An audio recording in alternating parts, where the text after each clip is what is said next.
The hot spring trip was suggested by my husband, and it was supposed to be a delightful getaway just for the two of us. However, without telling me, he invited our son and his wife, with whom I have a strained relationship.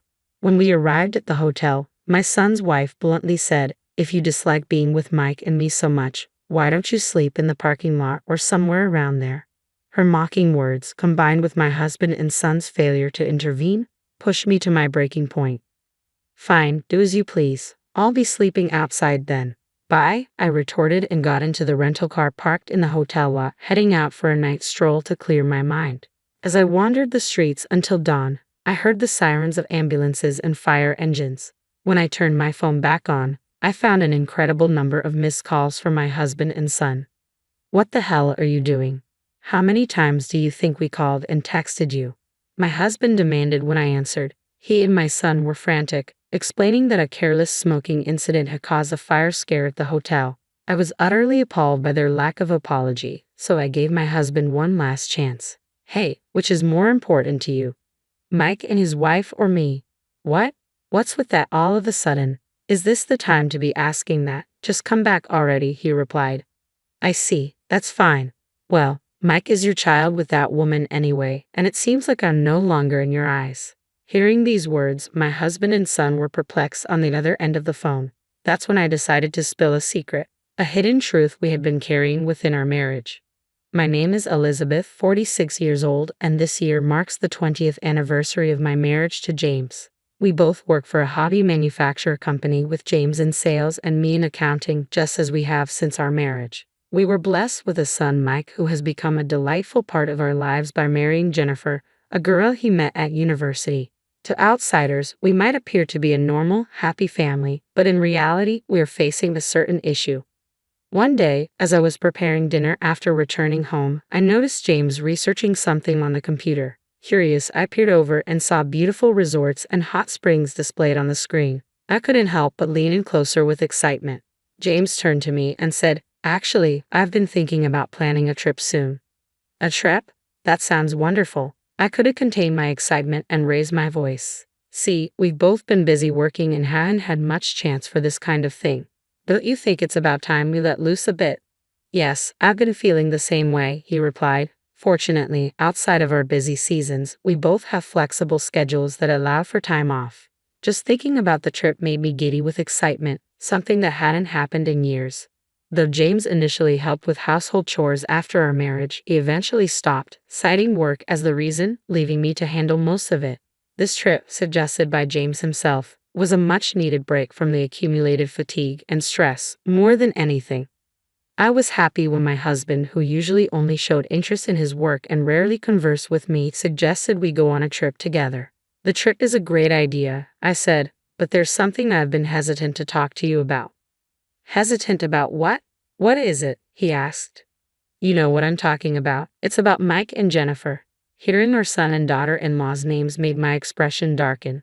Since advancing to junior high, Mike had grown distant and cold towards me, his mother. Ignoring my attempts to talk, he would lock himself in his room or go out, and on the rare occasions he did respond, it was with a dismissive, "It's nothing," or "Leave me alone." At times he was outright rude, demanding, "Hurry up with the food," or "Give me some pocket money." There were even instances when I was locked out of the house, not just by the door but by a chain gate. Initially, I dismissed it as a phase of rebellion, but when his harsh words and actions persisted, I grew concerned and consulted James several times. However, James brushed it off, saying, "Isn't that just a phase of rebellion? Or maybe just adolescence? You should understand that and deal with him properly as a mother," showing little concern for the matter. I tried to reach out to Mike, but his attitude remained unchanged. After advancing to high school, he moved into a dorm and continued living in one during university, hardly ever returning home. Even after marrying Jennifer, I wasn't invited to their wedding, and my letters of congratulations went unanswered. When Mike brought his wife Jennifer home, I immediately sensed a mismatch. Her brightly dyed hair, heavy makeup, and flamboyant attire made her appear quite flashy, even for her age. In front of James and Mike, Jennifer behaved normally. But the moment we were alone, she stared at me, then glared and said, "I wondered what kind of woman the mother of Mike would be, only to find out she's this plain. No wonder Mike detests you." Her derogatory words and expression cut deep. I thought Jennifer was indeed a perfect match for Mike. Interestingly, they didn't have any children and seemed to live a carefree life, despite their apparent dislike for me. Much like Mike's. From the day they were introduced, they began to frequent our house often, usually with Mike in tow. When they visited, Mike and Jennifer would lounge around, hurling insults at me, and even stay for dinner. I was left to prepare and clean up the meals alone while they arrogantly demanded more drinks and snacks, leaving me no peace. I rarely joined their conversations, but Jennifer once condescendingly said, "Elizabeth, why do you even work after getting married? Spending hours surrounded by old men making toys?" I couldn't do that. Jennifer, being supported by Mike, doesn't work herself, and given her habit of skipping work, likely wouldn't last long in any job. Hearing her gleefully talk about skipping past jobs, I sighed inwardly. Unable to tolerate Mike and Jennifer's selfish and tyrannical behavior any longer, I once again sought advice from James. However, he simply said, "Mike is still as rebellious as ever, but Jennifer isn't that bad, right?" Feeling miserable, I replied, "But I'm being treated like a maid by Jennifer." I had my job too, and my body couldn't handle the stress any longer. Despite my concerns, James would just play dumb and brush it off, claiming he didn't know what to do. Eventually, the visits from Mike and Jennifer stopped. Whether they no longer wanted to see me or had other obligations such as work or finances, the reason was unclear, but their absence from our home was certain. Still, it seemed James continued to meet with them. Sometimes I could smell their perfume and cigarette smoke on him when he came home.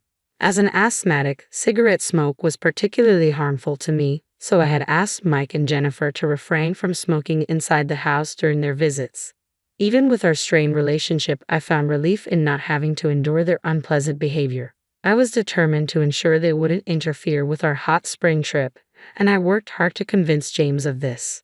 Relieved when he agreed, I looked forward to our trip to Hawaii.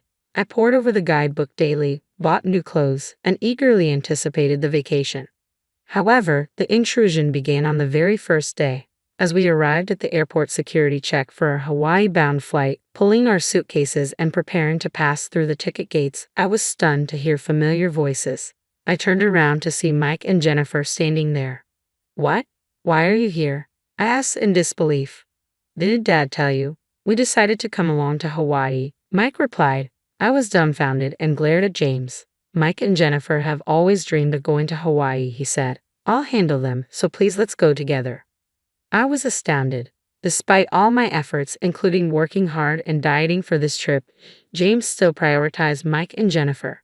My plan seemed ruined, and I decided there was no point in going to Hawaii with such unpleasant feelings. As I was about to turn back, Mike and Jennifer stopped me. "For the past 11 years, I've wanted to reconcile with you, Mom, but I couldn't bring myself to be honest about it," Mike said. "I know my behavior wasn't right, and I realize now that I've been awkward and unfair. I want to get along with you, Elizabeth, and I don't want to strain our relationship any further."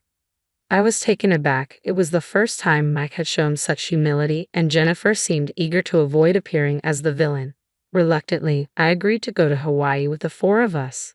On the plane, Mike and Jennifer were in high spirits, ordering and starting to drink alcohol, while James sat happily next to me. Despite their upbeat mood, I felt an odd sense of unease and tried to distract myself by gazing at the scenery outside the window. Upon arriving in Hawaii and renting a car, we started our trip based on the plan James had revised on the plane. However, it wasn't long before Mike and Jennifer began to ignore my presence, speaking only to James. At water-based attractions like Sea Life Park and Waikiki Beach, they would intentionally trip me, making me fall and get soaked. At lunch, they pushed their leftovers onto me, among other forms of harassment. The tension escalated after dinner when Mike and Jennifer came to our hotel room, wanting to drink. When James went downstairs to get some snacks, Mike and Jennifer, who had bought alcohol in Hawaii, sat on my bed without asking. Mike pulled out an ashtray and cigarettes. "Hey, this is a non-smoking room. Stop it, please," I said. "It's fine if we ventilate," Mike replied with an annoyed look, and Jennifer began to light a cigarette as well. Reaching my limit, I shouted, "Enough. Stop smoking in a non-smoking room. You'll get us thrown out if you don't follow the hotel's rules." "What's with you all of a sudden?" Mike retorted. "I told you before that I have asthma and can't handle cigarette smoke." Please follow the hotel's rules, I said, struggling to keep my composure. Your serious motherly attitude has always been so irritating, Jennifer snapped. Smoking in a non-smoking room is the height of rudeness. God, you're so annoying. What's wrong with having fun on a trip? If you hate smoke so much, why don't you sleep in the parking lot or somewhere else? My head went blank from their words. Just then, James returned from his errand. Hey, it's loud even in the hallway. What's with all the shouting? I can't stand being with these two for another second, I said. They're trying to smoke in a non-smoking room, and why did you bring them along despite me saying no? This is unbelievable, I said, my pent-up emotions overflowing with tears. Mike and Jennifer looked down at me, smirking. You're just annoying, acting all high and mighty, Mike said with a smirk. You're no fun, not even drinking a single sip of alcohol. I felt something snap inside me. Fine, I get it. I'd rather sleep outside than stay here. Bye. Hey, Elizabeth, James began, but I quickly gathered my valuables and phone and stormed out of the room. James tried to stop me by grabbing my arm, but I shook him off. Leave me alone. I want to be alone, I said, my voice trembling. I hurried out of the hotel and made my way to the parking lot. There was no sign of James following me. I got into the rental car and drove around Hawaii at night, trying to clear my head. Despite my suspicions, Mike and Jennifer hadn't changed their attitude towards me, and James was no better. Despite my desperate pleas, he had brought Mike and Jennifer along without my consent. It seemed impossible to continue any semblance of a family relationship after this trip, especially with the secret about James and Mike that I had kept hidden. The more I thought about it, the more anger and sadness overwhelmed me, so I kept driving to calm myself down. As I drove through Hawaii's beautiful night scenery, my heated mind gradually cooled. After a while, tiredness set in, so I parked the rental car in a coastal park and decided to rest inside. I thought I heard sirens in the distance, but I was too exhausted to care and quickly fell asleep. When I woke up, dawn had broken, and the sparkling sea greeted me with its beauty. Soothing my spirits, I had breakfast at a seaside diner and then remembered to check my phone. I had turned it off before driving because I didn't want to hear from James or see his texts. Now, calm, I turned on my phone and was shocked by the number of missed calls and texts starting from around 11 o'clock last night. There were at least 30 or 40 of them. Just then, a call from James came in. What the hell are you doing? Do you know how many times we've tried to reach you? I've called and texted you. James's voice was a mix of anger and distress. What do you mean? I just had breakfast at a seaside diner, I replied, confused. While we're in deep trouble, you're casually having breakfast. Mike's voice came through, irritated. What trouble are you talking about? It's exactly as it sounds, James said. After you left, we had a little party with cigarettes, alcohol, and snacks. Before we knew it, we fell asleep, and when we woke up, the room was filled with smoke. A fire? I asked, horrified. Yes, James confirmed. The cause was Mike and Jennifer's cigarettes not being fully extinguished. Thankfully, it was just a small fire, but the fire trucks arrived in droves, and everyone in the hotel had to evacuate. Now we're being blamed for it. Jennifer suffered a minor burn and was taken to the hospital. Mike and I have to go to the police for questioning and apologize to the hotel staff. I see now, the sirens I heard last night must have been for that, I said, stunned by the extent of their carelessness. Then James, in his usual carefree and irresponsible manner, said, So, we're tied up here and can't leave. Can you go to the hospital and stay with Jennifer? The lack of apology and his prioritization of Jennifer over me made it clear that some things would never change. I decided to give James one last chance. James, who is more important to you, me or Mike and Jennifer? What? Why are you asking that now? This isn't the time, James replied, sounding bewildered. Well, I said, by then, I was completely disillusioned with James's attitude. Hey, what do you mean? Don't joke around at a time like this, James said, his frustration evident. Well, Mike is your child with that woman, and it seems I'm no longer in your thoughts, I said, as both James and Mike looked confused by my words. I took a deep breath and decided it was time to reveal the secret I had kept hidden. Mike, you are the child of your father and his mistress, I said firmly. Mike was stunned into silence and James grew visibly agitated as I continued. 24 years ago, James had an affair with a woman who worked with us at the time. By the time I discovered the affair, she was already pregnant. She had the audacity to tell me, "I'll give you the child, so don't demand any compensation." I found her contemptible, but I couldn't bear the thought of abandoning the child. So, I decided to raise the child, yourself, as my own without seeking any compensation. The mistress was fired, and James's affair became known, but taking you in helped soften the blow. Despite not being biologically related, I raised you as my own. However, your rebellious phase began in middle school and only worsened over time, which I initially thought was normal adolescent behavior. As the years went by, your attitude grew increasingly challenging. Realizing you were indeed the child of James and his mistress, I was torn between the affection I had developed for you and the harsh reality. Mike, still in shock, shouted through the phone, "That can't be true. I can't just be some bastard child. I have proof of your father's affair." I said, "I keep it with me because I didn't trust James to keep it safe." "So, you're saying you're not my real mother?" "That's what I've been trying to tell you. I try to be a real mother, but it's clear we don't get along. Maybe it's because you carry that woman's blood." Mike fell silent, grappling with the gravity of the revelation. James's voice rose in frustration. "What are you saying? You promised you wouldn't tell Mike." "I don't care about promises. Be grateful for the 24 years I've put up with this," I retorted before ending the call. I blocked both James and Mike and decided to enjoy the rest of my Hawaii trip on my own, returning to New York before them. Back home, I packed up my belongings, moved back into my parents' house, and prepared divorce papers for James. A colleague later informed me of the aftermath of their hot spring trip. They were severely reprimanded by the police for their negligence, and the hotel demanded a hefty compensation for the disturbance caused by smoking in a non-smoking room. With my parents' help, they managed to navigate the legal and financial fallout. My divorce from James was finalized smoothly and soon became the topic of office gossip. James's work performance declined, leading to his quiet resignation. He struggled to find new employment, eventually borrowing money from various acquaintances and declaring bankruptcy. Mike's financial and mental stability also deteriorated, leading to constant arguments with Jennifer. As for me, I found solace in the hot springs during my solo trip and now visit several times a year with my parents and friends. My work has flourished and I've been promoted to head of the accounting department. Hi friends, I'm Miranda. I never imagined that my homemade lasagna would be the first crack in the foundation of my marriage. I'm in my early 30s, living what I once believed was the American dream. A beautiful home in the suburbs, a successful husband, and enough time to indulge my passion for cooking. That was me, or at least it used to be. My husband Jack is the quintessential corporate hotshot. Tailored suits, a corner office, the whole 9 yards. When we first married, he couldn't stop raving about my cooking. "Miranda, this pot roast is to die for," he'd say, or "Babe, your apple pie could win awards."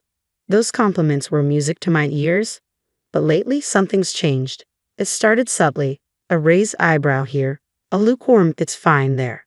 Then came the comparisons. "You know, my mom always adds a pinch of nutmeg to her meatloaf," he'd mention, or "Don't you think the pasta's a bit overcooked? Mom's is always al dente." Jack's mother, Evelyn, well, where do I even begin? She lives just a few blocks away, and her presence looms over our home like a dark cloud. Sunday dinners with her are a masterclass in passive-aggressive criticism. Her sharp eyes assess every dish I place on the table, her comments thinly veiled but cutting all the same. Then last night, something happened that made my blood run cold.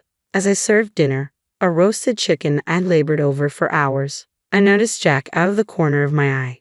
He was hunched over his plate, phone in hand, snapping a photo of the meal. I brushed it off, thinking maybe he was just proud of my efforts. But later that night, I couldn't sleep. I crept downstairs for a glass of water and there was Jack's phone on the counter, the notification light blinking. I knew I shouldn't, but I looked. In his messages, I found a whole album of photos. Every meal I'd cooked over the past month, sent to one recipient, Mom. The latest message from Evelyn read, "Oh dear, the chicken looks dry. Remind Miranda that a proper brine would fix that. I'll send over my recipe." I felt like I'd been punched in the gut. All this time, every lovingly prepared meal was being secretly photographed and sent off for expert review. The betrayal stung deeper than any criticism Jack had ever voiced. I wanted to confront him, to scream, to break something. But instead, I went back to bed, my mind spinning. What else was he sharing with her? How long had this been going on? And why wasn't I enough? As I lay there, staring at the ceiling, I realized this was about so much more than just food. It was about respect, trust, and the slow erosion of my self-worth. But what could I do? Jack was my whole world, and the thought of rocking the boat terrified me. So I did what any good wife would do. I smiled, pretended I hadn't seen a thing, and vowed to try harder tomorrow. I'd wake up early and make Jack's favorite breakfast. I'd prove to him, and to Evelyn, that I could be the perfect wife they clearly thought I wasn't. But deep down, a small voice whispered that something fundamental had shifted. The perfect facade of my marriage was cracking, and I didn't know how to fix it, or even if I wanted to anymore. Days blurred together as I threw myself into the role of the perfect wife. But nothing was ever enough. My world shrank to the four walls of our home, each outing an opportunity for Jack to point out my flaws. "Miranda, stand up straight. You're embarrassing me," he hissed at a work function. "Honey, maybe skip dessert. You're getting a little, he added, patting my stomach, though it was still as flat as ever. Each comment chipped away at me, bit by bit. My phone buzzed with another missed call from Sophia, my best friend. But I couldn't bear to talk to her, couldn't bear to admit how far I'd fallen. One rainy afternoon, I caught my reflection in the mirror, barely recognizing the woman staring back. Dark circles shadowed my eyes, my hair hung limp, and a permanent furrow had etched itself between my brows. When had I become this shell of myself? From downstairs, I heard the sound of Jack and Evelyn's laughter drifting up, light and careless. I crept to the top of the stairs, listening. "I swear, Jack, I don't know how you put up with her," Evelyn cackled. "Remember when she tried to make beef Wellington? What a disaster." "Mom, be nice," Jack chuckled. "She tries. It's kind of cute, really, like watching a kid play house." Something inside me snapped. I stumbled back into the bedroom, my breath coming in short, panicked gasps as the walls seemed to close in around me. My vision swam with spots, but I fumbled for my phone and dialed the one number I knew by heart. "Sophia," I choked out when she answered. I need help." "Oh my God, Miranda, where have you been? I've been so worried." As I broke down, years of pent-up emotions poured out. Sophia listened, her calm voice anchoring me. "Listen to me," she said firmly. "This isn't normal. What Jack's doing, it's abuse, Miranda. You need to get out." But where would I go? What would I do? I whispered, terrified. "First things first, I'm texting you the number for a therapist, Dr. Larson. She specializes in domestic abuse. Call her, Miranda. Promise me." I stared at the number on my screen, a lifeline in a sea of despair. With shaking fingers, I dialed Dr. Larson's office. A warm voice answered, and I took a deep breath. "Hi, I think I need help." As I made the appointment, a tiny spark of hope flickered in my chest. For the first time in years, I felt like maybe, just maybe, I could reclaim my life. The sterile, white walls of Dr. Larson's office felt like a blank canvas, waiting for me to paint my story. I sat there, fingers twisting nervously in my lap as the compassionate psychologist studied me. "Miranda, why don't you tell me why you're here?" Her voice was gentle, encouraging, and slowly, the floodgates opened. I poured out years of pain, manipulation, and self-doubt. Session by session, Dr. Larson helped me peel back layers of toxic patterns I'd been blind to. "Your worth isn't determined by Jack's approval or Evelyn's standards," she reminded me. What did Miranda love before all this? That question hit me like a lightning bolt. Cooking, not the stressful performances for Jack and Evelyn, but the joy of creating something delicious just for myself. One evening, I decided to make my favorite childhood dish, my grandmother's apple pie. As the warm, familiar aroma filled the kitchen, Jack walked in, his nose wrinkling. "What's that smell?" "You know I prefer Mom's pecan pie," he said dismissively. For the first time in years, I didn't scramble to please him. "This is my grandmother's recipe," I replied, my voice steady. "I'm making it for me." The look of shock on his face was almost comical. Emboldened, I reached out to my estranged sister, Olivia. Jack's subtle manipulations had driven us apart. With Olivia's support and Dr. Larson's guidance, I slowly began rediscovering who I was. "I've missed you so much, Mira," Olivia said, embracing me. "I always knew that jerk was no good for you." I threw myself into activities I'd long forgotten. a cooking class, a book club, and even sketching out plans for a dream cafe. At home, the tension grew thicker with each step I took to reclaim myself. Jack's composure began to crack. "Since when do you talk back to me?" he snarled one night after I refused to cancel plans with Olivia. "Since I remembered I'm a person, not your puppet," I shot back, surprising us both. But the real bombshell dropped on a rainy Tuesday. I had stopped by Jack's office to surprise him with lunch, a peace offering, or so I thought. As I approached his door, muffled giggles drifted out. "Oh, Jack, you're so bad," a woman's voice purred. "What would your little wifey say if she knew?" I froze. My blood turned to ice as I opened the door to find Jack entangled with a leggy blonde, Natalie from the rival company. "Miranda," Jack jumped up, his face pale. "This isn't, I can explain." But I was done with explanations. Done with excuses. Done with Jack. I turned and stormed out, adrenaline coursing through my veins. By the time he got home, I was waiting with divorce papers in hand. "What's this?" he sputtered. "Freedom," I replied, my voice steady. "For both of us." His face twisted in rage. "You'll never survive without me. You're nothing." I stood my ground, thinking of everything I had uncovered about myself in therapy. "No, Jack. I'm everything, and it's time I started living like it." As I packed my bags, my eyes fell on my sketches for the cafe. I had lost years to Jack's manipulation, but my future was now mine to shape. I walked out of that house with my head held high, leaving behind the timid shell I had become and embracing the strong, passionate Miranda I was rediscovering. The day I signed those divorce papers felt like a rebirth. Jack's face was a mix of anger and disbelief as I walked away with a fair settlement and my freedom. But I didn't look back. My eyes were fixed on the future, a future I would build from scratch. Opening day of my cafe, Miranda's Haven, was a whirlwind. The smell of freshly baked pastries filled the air as I nervously watched the first customers trickle in. My fears melted as smiles spread across their faces with each bite. Word spread quickly, and soon Miranda's Haven became the talk of the town. Food critics raved about the cozy atmosphere and mouth-watering dishes. But the real joy came from the regulars who found comfort in my little cafe. As the business thrived, so did I. Gone was the insecure woman Jack had molded. In her place stood a confident, radiant Miranda, living life on her own terms. I heard through the grapevine that Jack had married Natalie. Poor fool, I thought, knowing exactly what kind of future awaited him. Months passed, and the cafe's success continued to soar. Then, one rainy afternoon, a disheveled figure stumbled through the door. It took me a moment to recognize him. "Miranda," Jack slurred, reeking of cheap booze. "You gotta help me. Natalie, she took everything." Between hiccups and sobs, he spilled his story.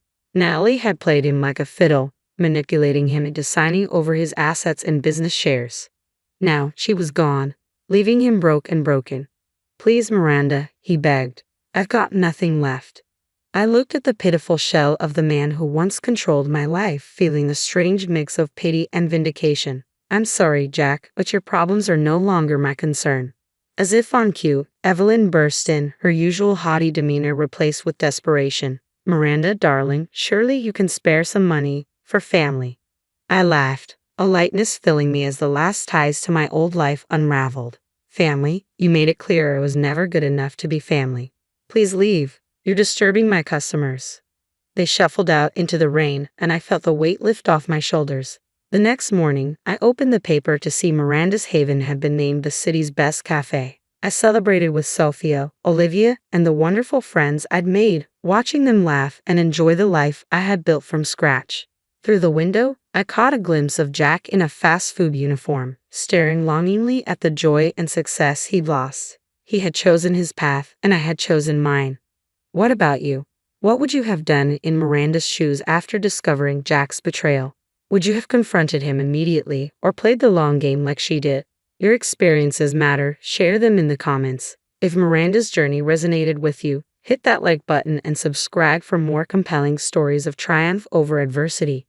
Remember, your voice could be the one that changes someone's life. Hi, I'm Mary, a 32-year-old marketing executive at Palmer & Ree Agency in Chicago. Looking back now, I can't believe how blind I was to all the red flags. "You're glowing today. Must be that new promotion," my colleague David said as I walked into the office that morning. "Thanks, Ethan's taking me out to celebrate tonight. He says he has big news too. That was 3 years ago. Ethan Wheeler seemed perfect when I met him at a corporate event. Charming, successful, and ambitious. Within a year, we were married. He was a software developer at Thompson Tech, earning a solid salary. Our first year together felt like a dream. Weekend trips, fancy dinners, and endless plans for the future. You really hit the jackpot with this one, Mary, my sister Rachel would say. But she had no idea how quickly things would change. It started when Ethan lost his job. At first, he spent hours networking and dabbling with a gaming channel. Then came the expensive purchases. It's an investment in our future, babe. Gaming is huge right now. I could make triple what I earned at Thompson. He'd insist. I believed him. I took on extra work to cover our bills while he chased his dreams. Then I got pregnant with Lily. You're spending how much on a new graphics card? I demanded one night, staring at our drained account. You don't understand the industry. I need top-tier equipment to compete, he shot back. His mother, Patricia, chimed in. Ethan knows what he's doing. Stop pressuring him. But I wasn't blind. I could see the hours he spent streaming and the way he snapped at me over interruptions. My best friend Jessica noticed too. When was the last time he even looked at you during dinner? She asked one evening. He's just focused. His channel is gaining traction. I defended him, though the cracks in my voice betrayed me. Focused? Mary, he screamed at you yesterday because you asked about the electric bill. The night Lily was born, Ethan was in the middle of a tournament. He showed up 3 hours late, phone in hand, still streaming. Look what you made me do, he muttered as he walked in. I was about to win. Do you know how many subscribers I just lost? A week later, David found me crying in the break room. Everything okay, Mary? You seem different lately. Just adjusting to motherhood. I lied, hiding how I'd been covering Ethan's share of the mortgage for months. If you ever need to talk, he offered gently. I didn't realize then that David would become one of the few people to help me see the truth. The unraveling began the night I landed in the hospital. Postpartum complications, skyrocketing blood pressure, severe dehydration. Lily was with my mom, screaming for formula we couldn't afford because Ethan had spent our last dollar on gaming equipment. Please, Ethan, I texted from my hospital bed. Lily hasn't eaten in hours. Can you pick up formula? Can it wait? I'm in finals. $5,000 prize pool. I'm in the hospital, I replied. She needs to eat. Please. Order delivery or something. Almost at 100K viewers. My hands shook as I tried calling him, but it went straight to voicemail. Hours passed. Jessica found me sobbing in the dark, still hooked to an IV. Where the hell is Ethan? She demanded. Why isn't he answering his phone? It died. I murmured, embarrassed. He's in a tournament. Jessica's face turned red. A tournament?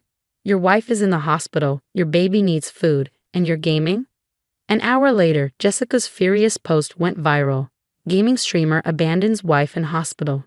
Newborn without formula to play tournament. At Ethan Wheeler. Is this what you call family content? The fallout was swift.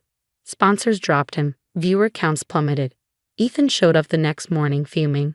You ruined everything. Do you know how hard I worked for those sponsorships? They're all gone now. Our daughter needed food, Ethan. I needed you. I was about to win enough to fix everything. Now we're screwed. That's when my phone rang. It was the bank. Mrs. Wheeler, this is Michael from First National. We need to discuss some loan applications under your name. What loans? My stomach sank. The home equity line, 3 personal loans, and 2 credit cards, all opened in the last month. I never applied for any loans.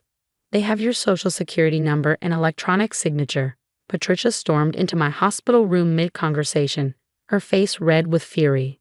How dare you humiliate my son like this? He was building a future for your family. By stealing my identity? By remortgaging our house without telling me? I shot back. He needed that money for his career. You've never supported him, always nagging about bills and baby stuff while he's trying to work, she spat. Rachel arrived just in time to witness the outburst. Her presence was like a lifeline. Get out of my sister's room before I call security, Rachel said firmly, her phone already recording. You'll regret this, Patricia hissed, blaring at both of us. Rachel helped me gather my composure and evidence. Together, we documented everything. Screenshots of Ethan's spending, Patricia's threats, the loan documents. This isn't just about the hospital anymore, Mary. This is fraud, Rachel said. I need a lawyer, I whispered. No, Rachel replied, her tone steady. What you need is a plan. And I'm going to help you make one. Amanda Chen's office felt like a sanctuary after weeks of chaos. David had recommended her, saying she specialized in cases like mine. These aren't just gaming purchases, Mary, Amanda said, pointing to the bank statements spread across her desk. This is a pattern of online gambling, thousands of dollars spent on offshore sites. My hands trembled as I stared at the transactions, but he said it was all for equipment. Look at these timestamps. They match the hours he claimed he was streaming, Amanda explained. Jessica helped me dig deeper. Together, we uncovered more. Dozens of fraudulent loan applications bearing my forged signature. Each discovery felt like another betrayal. Your credit score is tanking, Jessica warned as we downloaded my credit reports. We need to document everything. Then David dropped another bombshell. His friend, a financial investigator, had uncovered even darker truths about Ethan. Mary, you need to meet Tom from Thompson Tech. He has information about why Ethan really left. When I met Tom, his revelation made me sick. Ethan hadn't just been laid off.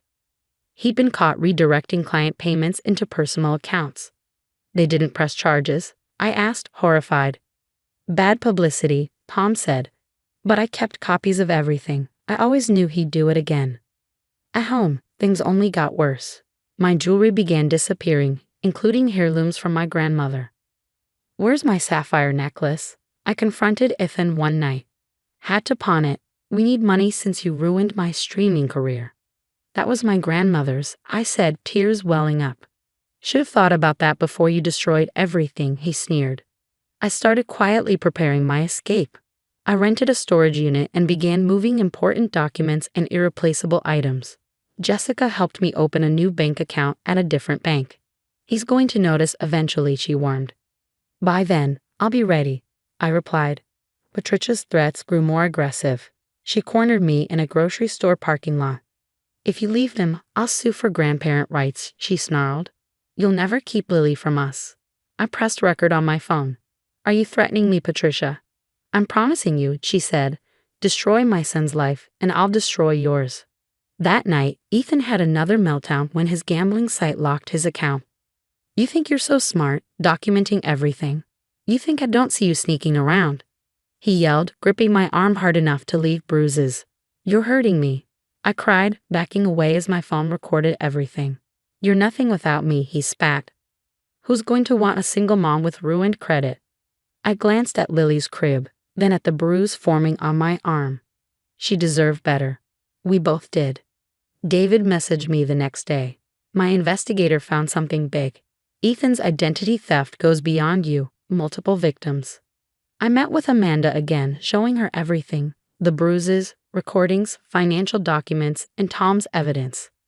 We have enough for criminal charges, Amanda said, but you mentioned wanting something else.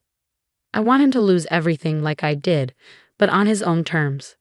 Then let's make a plan, Amanda said with a determined smile. Because right now, he's hanging himself with his own rope. We just need to make sure you and Lily are safely out of the way when it all comes crashing down. Looking at the evidence spread across her desk, I finally felt something I hadn't in years. Hope. At 3 a.m., Rachel whispered, Everything's loaded. Are you ready? I looked at my sleeping daughter, then at the house I'd once thought would be our forever home. Let's go. By sunrise, Lily and I were safely hidden at Jessica's cabin 3 states away. That's when the dominoes started falling. Thompson Tech's audit went public. They're pressing charges for the embezzlement, David texted. It's all over the gaming forums. Ethan's desperate calls flooded my blocked phone. His final stream was a meltdown for the ages. My wife set me up. She made me look like a criminal, he shouted. His viewers weren't buying it. Someone had leaked his gambling activity logs. You stole your wife's identity while she was in the hospital. Disgusting.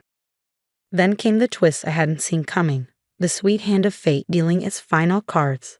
It was Kevin, Patricia's other son, who exposed her. Mom's been stealing from Grandma's retirement fund to cover Ethan's gambling debts, he revealed. Patricia faced charges for elder abuse, and her carefully curated facade crumbled.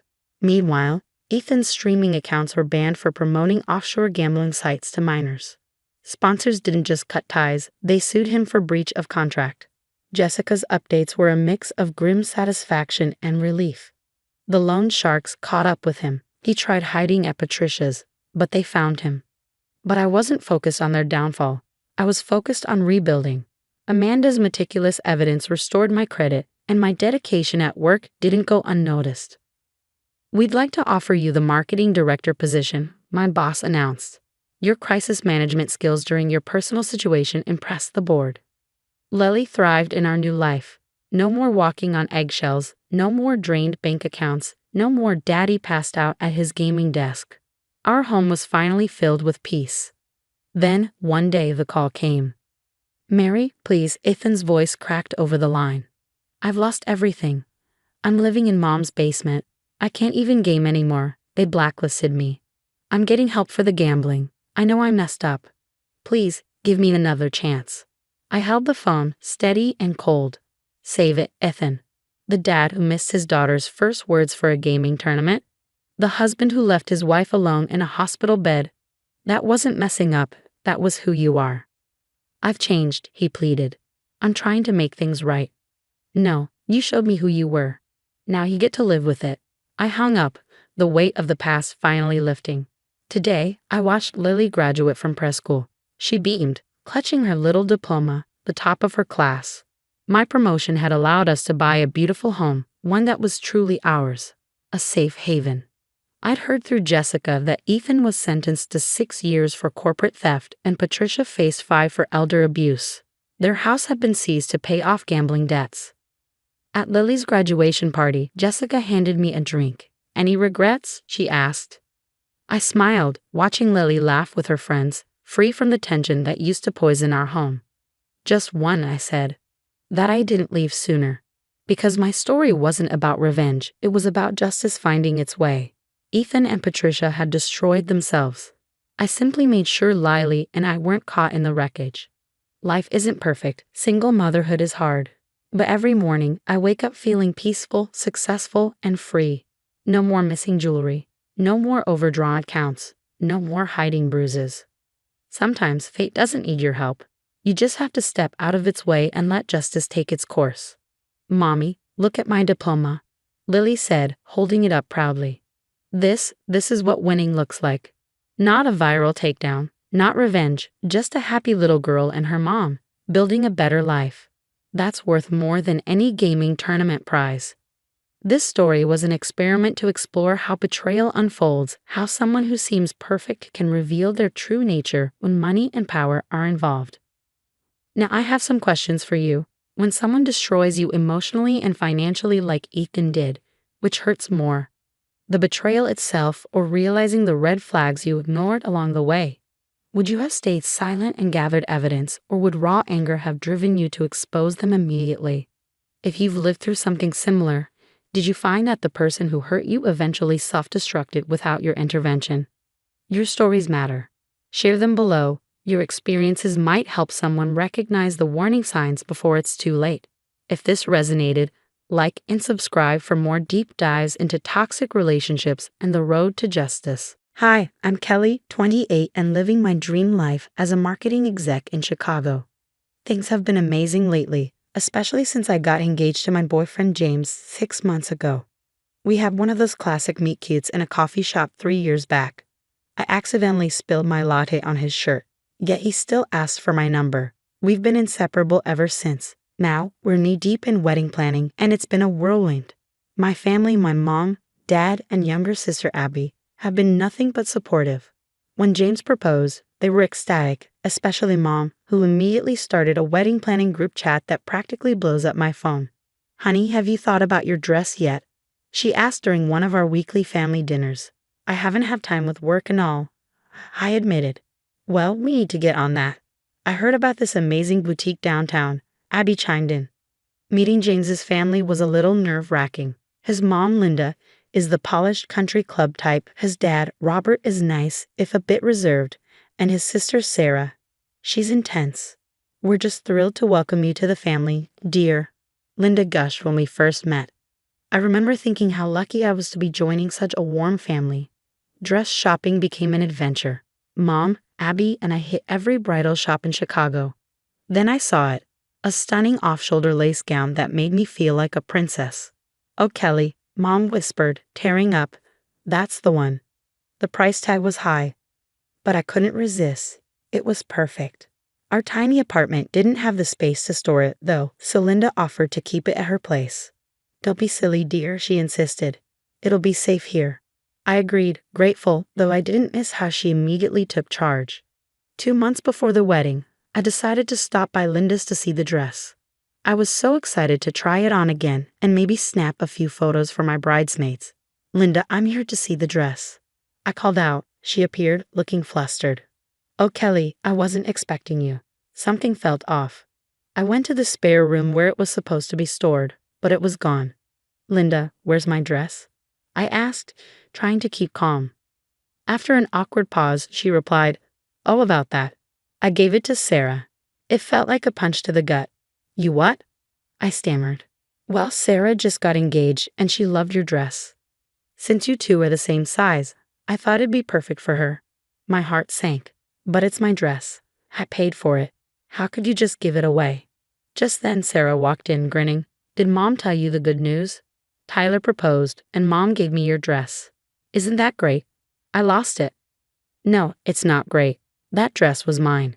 You had no right to take it." Linda tried to placate me, saying, "Kelly, don't be selfish. Sarah's wedding is coming up sooner. You can always find another dress." I couldn't believe what I was hearing. Things escalated, with Sarah calling me dramatic and Linda insisting she was just trying to help both her daughters. Just then, James walked in. "What's going on here?" he asked, looking between us. "Your mom gave my wedding dress to Sarah," I told him, desperate for him to take my side. He looked at Linda, who replied with a syrupy tone, "James, honey, I was just trying to help. Sarah needed a dress, and Kelly has time to find another."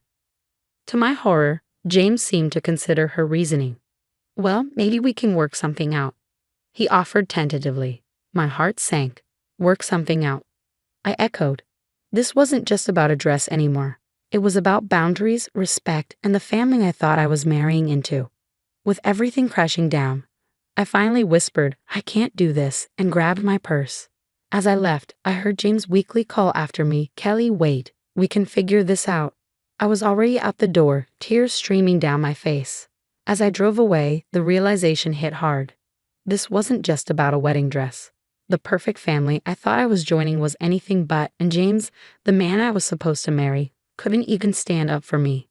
Eventually, I had to pull over, blinded by my tears, and a question kept haunting me. What was I supposed to do now? I spent the next few days holed up in my childhood bedroom, trying to process everything. Mom would bring me tea and tissues, while Dad paced around, muttering about that woman and her audacity. One evening, Mom sat down beside me and held my hand. "Sweetie, you need to think long and hard about this," she said gently. "Is this really the family you want to marry into?" I called my best friend Zoe and poured my heart out. "I don't even know who James is anymore," I sobbed. He just stood there while his mom gave away my wedding dress. "Girl, that's messed up," Zoe replied. "You deserve better than that. Maybe you should postpone the wedding, give yourself some time to think." After a sleepless night, I knew what I had to do. I texted James, "We need to talk. I'm postponing the wedding." He replied immediately, and soon he was at my parents' house, looking frantic. "Kelly, please, we can work this out. I'll buy you a new dress, any dress you want." I shook my head, sadness mixing with newfound resolve. "It's not about the dress, James. It's about respect. Your mom gave away something that meant the world to me, and you didn't even stand up for me. I'm sorry, I was just shocked. I'll talk to her, make her understand." "That's just it, James. Why does she need to understand? What she did was wrong. Period."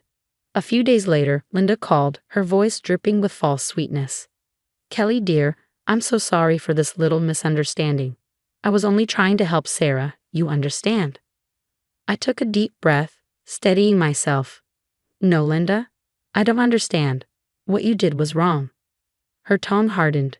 "Well, the dress has already been altered for Sarah. There's no going back now."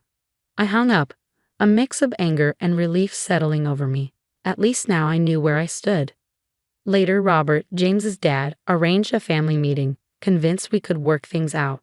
Reluctantly, I agreed to go. As soon as I walked in, tension filled the room. Linda sat primly on the couch, Sarah sulked in the corner, and James looked like he wished he were anywhere but there. Robert cleared his throat, trying to be diplomatic. Now let's all calm down and discuss this rationally. Kelly, I understand you're upset about the dress. I cut him off. It's not just about the dress. It's about respect and boundaries. Linda rolled her eyes. Oh please, you're making a mountain out of a molehill. Sarah needs the dress more than you do. How can you say that? I exploded. It was my dress. I paid for it.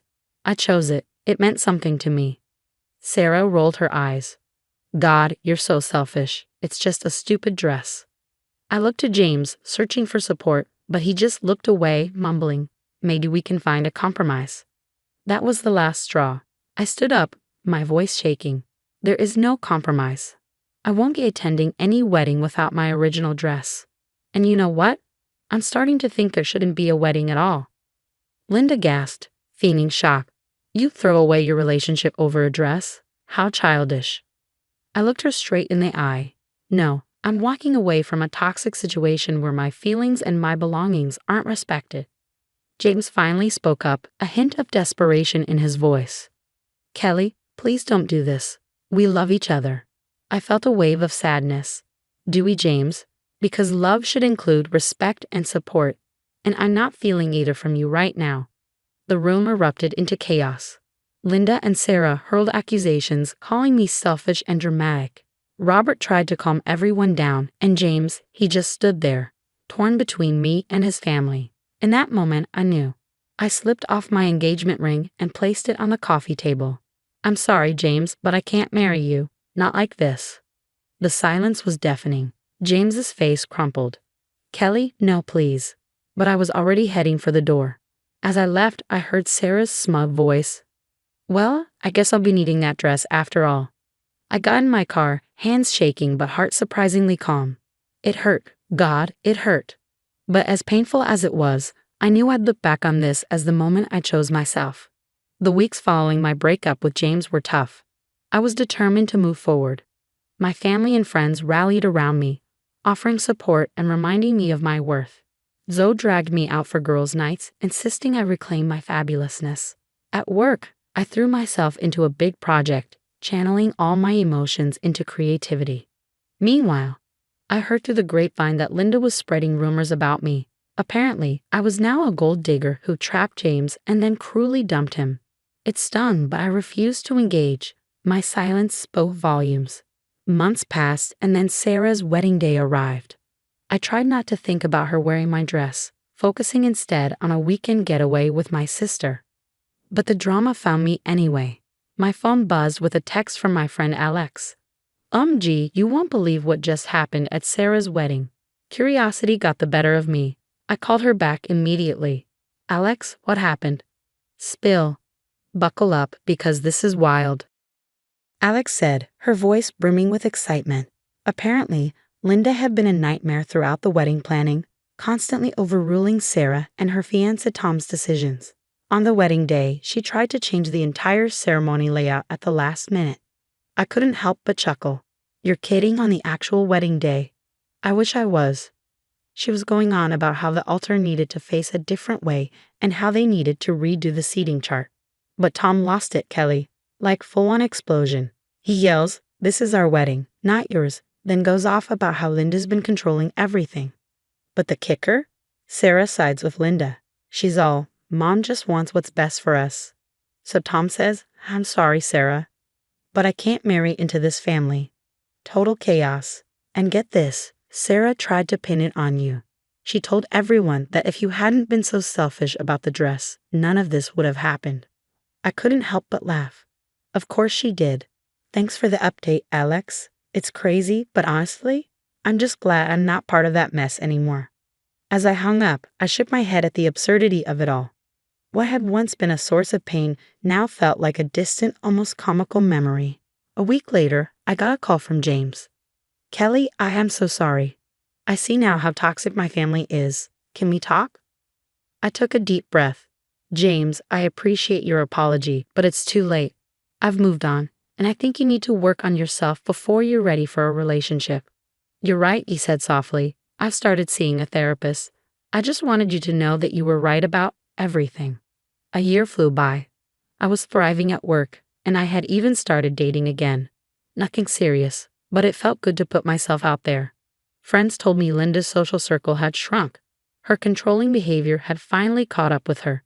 Sarah struggled too, unable to maintain relationships because she couldn't break free from her mother's influence.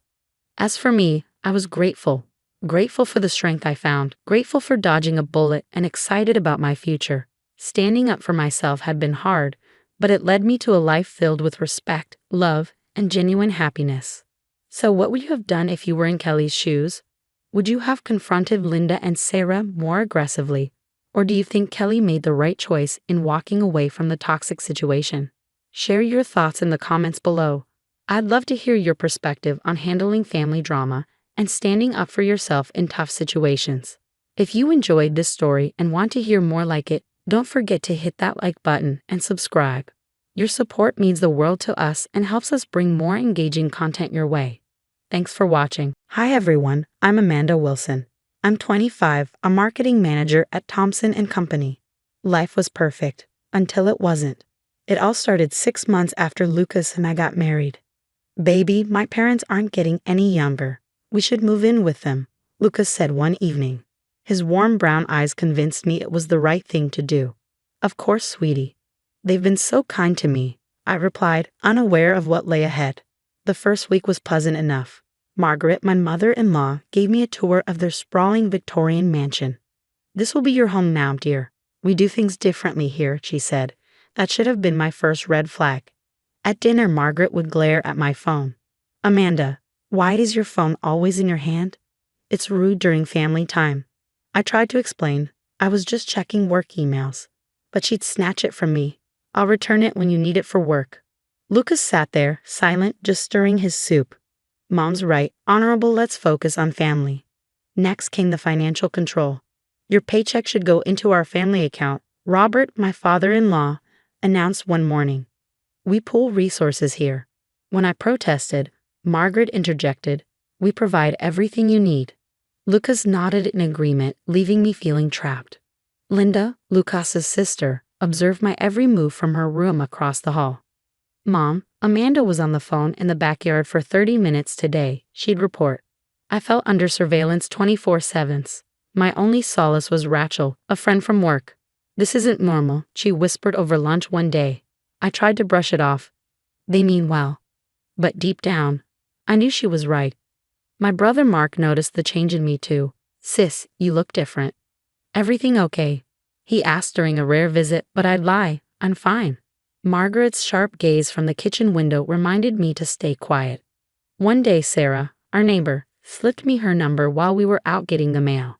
If you ever need to talk, I hid that number in my work badge, knowing it might be my only lifeline. The final straw was when they installed cameras throughout the house. It's for security, Lucas explained. But each night, I saw Margaret studying the footage, taking notes. I felt like a prisoner under constant surveillance. One evening, I answered the house phone to hear from my cousin Janet. The second I hung up, Margaret stormed in. You answered our phone without permission? There are rules in this house. Sarah heard the shouting from across the fence. Everything okay? She called. Margaret scowled, mind your business, as she yanked me back inside. That night, lying in bed, I realized my perfect marriage had turned into a nightmare. But they didn't know one thing. I was already planning my escape. They thought they had me trapped, but Amanda Wilson doesn't break that easily. Not anymore. Then, one evening, Lucas came into our room. Your mother's in the hospital, he said coldly. Who told you? I asked, heart racing. I called home. She had a heart attack. At that moment, Margaret burst in, her face red with anger. You used the house phone without permission? She hissed. My mother is sick. I had to. Living under our roof means following our rules, Margaret spat. She marched me down to the dining room, where everyone was seated. Robert smirked. Linda had her phone out, and Lucas wouldn't even look at me. If you can't follow simple rules, you don't deserve a place at this table. Margaret sneered. She grabbed my plate, threw it to the floor, and commanded, "Eat from the floor like the disobedient dog you are." Tears filled my eyes as I knelt down, humiliated, forcing myself to swallow the cold spaghetti as shame burned in my throat. The next day, Linda announced gleefully, "Look what I found." She held up my grandmother's sapphire necklace. "It was hidden in Amanda's drawer," she said smugly. "Thief," Margaret yelled. "First disobedience, now stealing.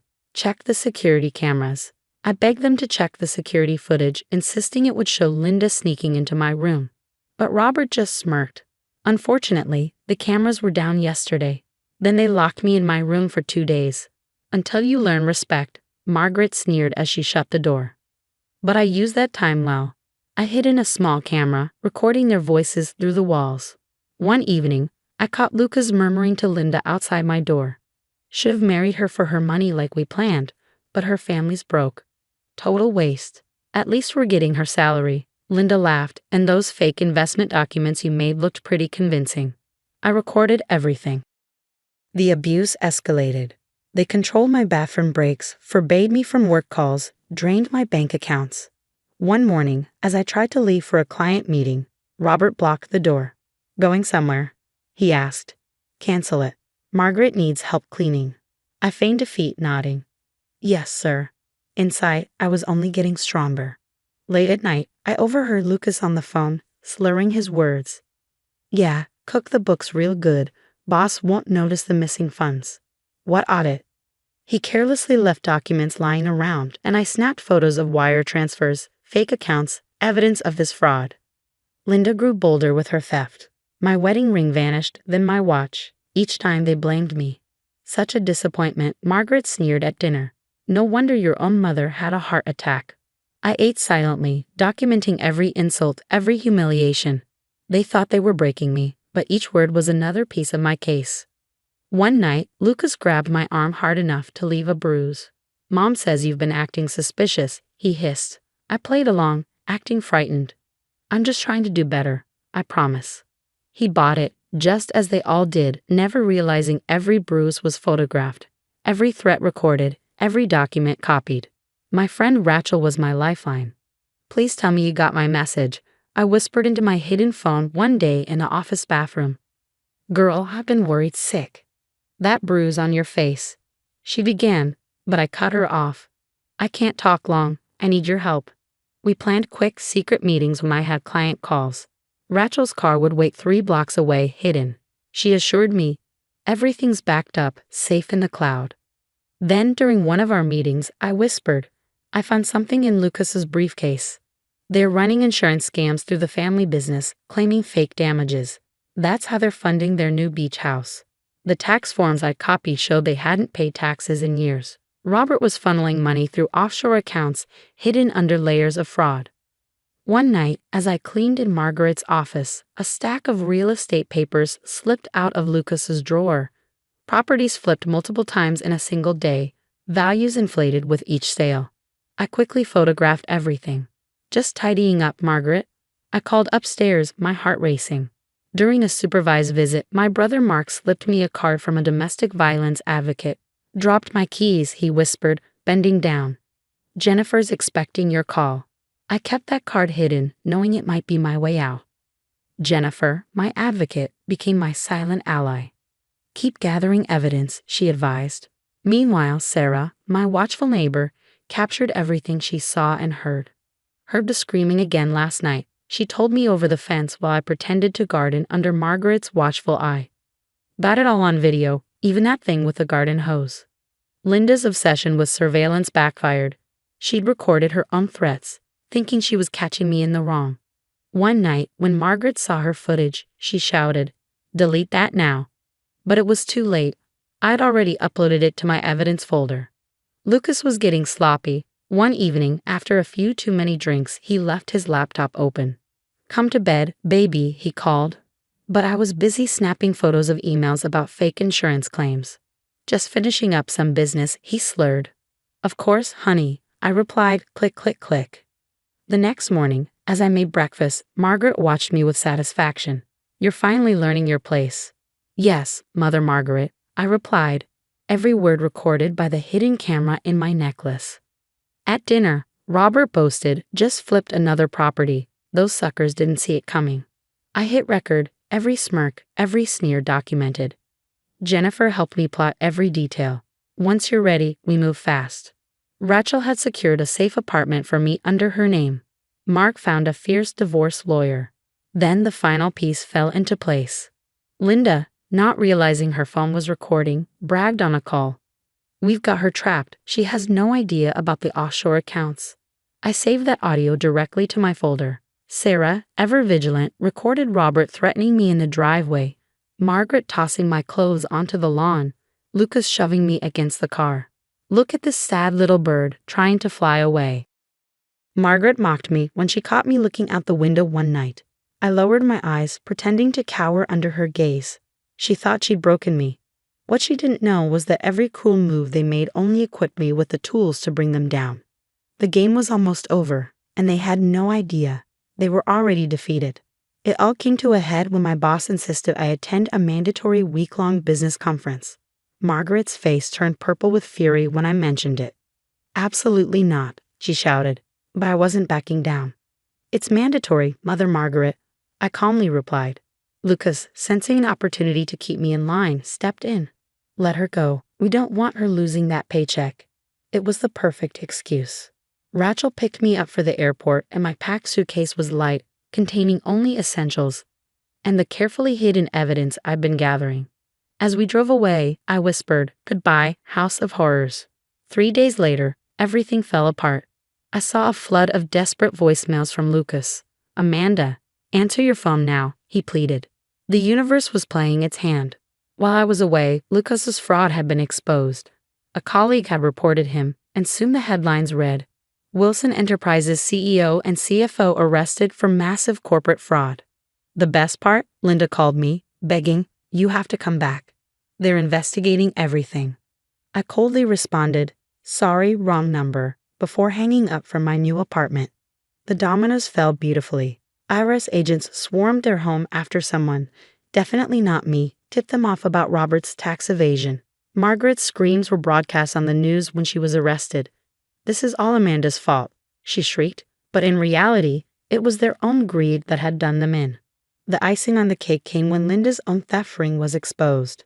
Security footage from various stores revealed her stealing the same items she had accused me of taking. It was all over the internet.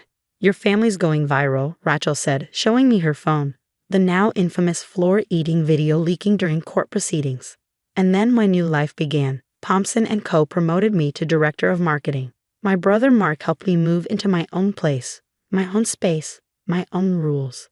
I started speaking at domestic violence support groups, sharing my story and helping others find their escape. 6 months later, Lucas tried to reach out through my lawyer, begging, "Baby, I've changed. I'm getting help." I didn't hesitate. "Save it for your cellmate," I replied. Margaret sent letters from prison. "We're still family," she wrote. I used those letters as kindling in my fireplace. As for the rest of them, they lost everything. Robert and Margaret received decade-long sentences for tax evasion. Linda got 5 years for organized retail theft. The Wilson family business was liquidated to pay victims, and their beloved Victorian house was seized by the government. Their social standing was obliterated by their own recorded abuse. One night, over wine in my new backyard, Rachel asked, "Did you plan all this?" I smiled. "Nope, I just planned my escape." They destroyed themselves. My story went national. The floor-eating video sparked outrage and eventually led to stronger domestic violence laws. A support group member told me, "You're an inspiration." But I shook my head. I'm not an inspiration. I'm just a woman who refused to stay broken. Last I heard, Lucas was serving 15 years. He still sends birthday cards I never open. Margaret and Robert lost everything, both their beach house and their offshore accounts. Linda now writes true crime stories from prison, which is so ironic. As for me, I'm thriving. My marketing firm is successful, my home is peaceful, and my life is mine again.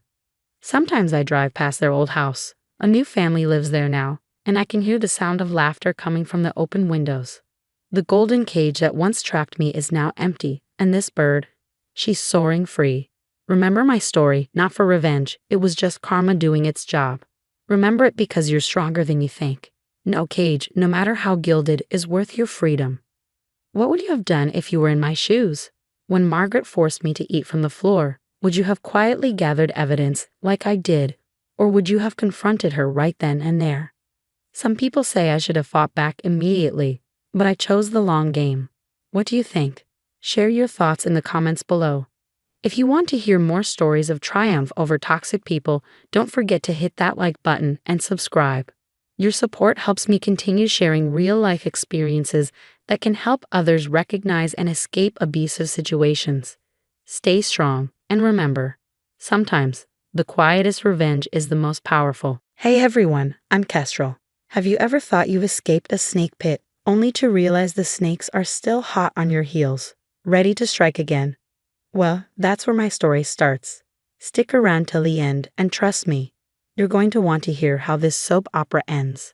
And hey, don't forget to like and subscribe if you're curious about how my ex-mother-in-law almost stole my life. Picture this, you finally got it together after a messy divorce. You're standing on solid ground, thinking, yes, I made it.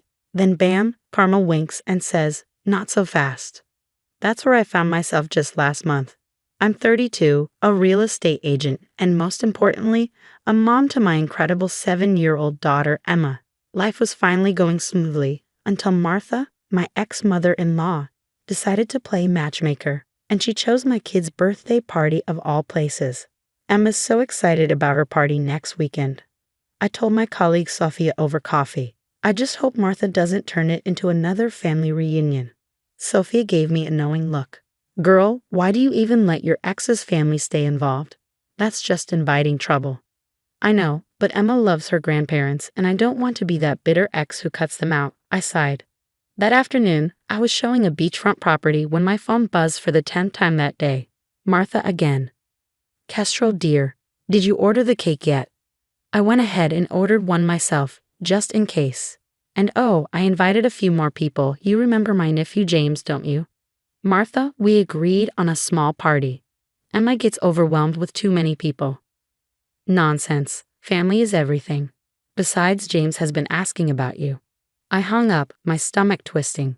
Ever since my divorce from Michael 2 years ago, after I caught him with his work colleague in our own bed, Martha had been relentless about pushing eligible bachelors my way.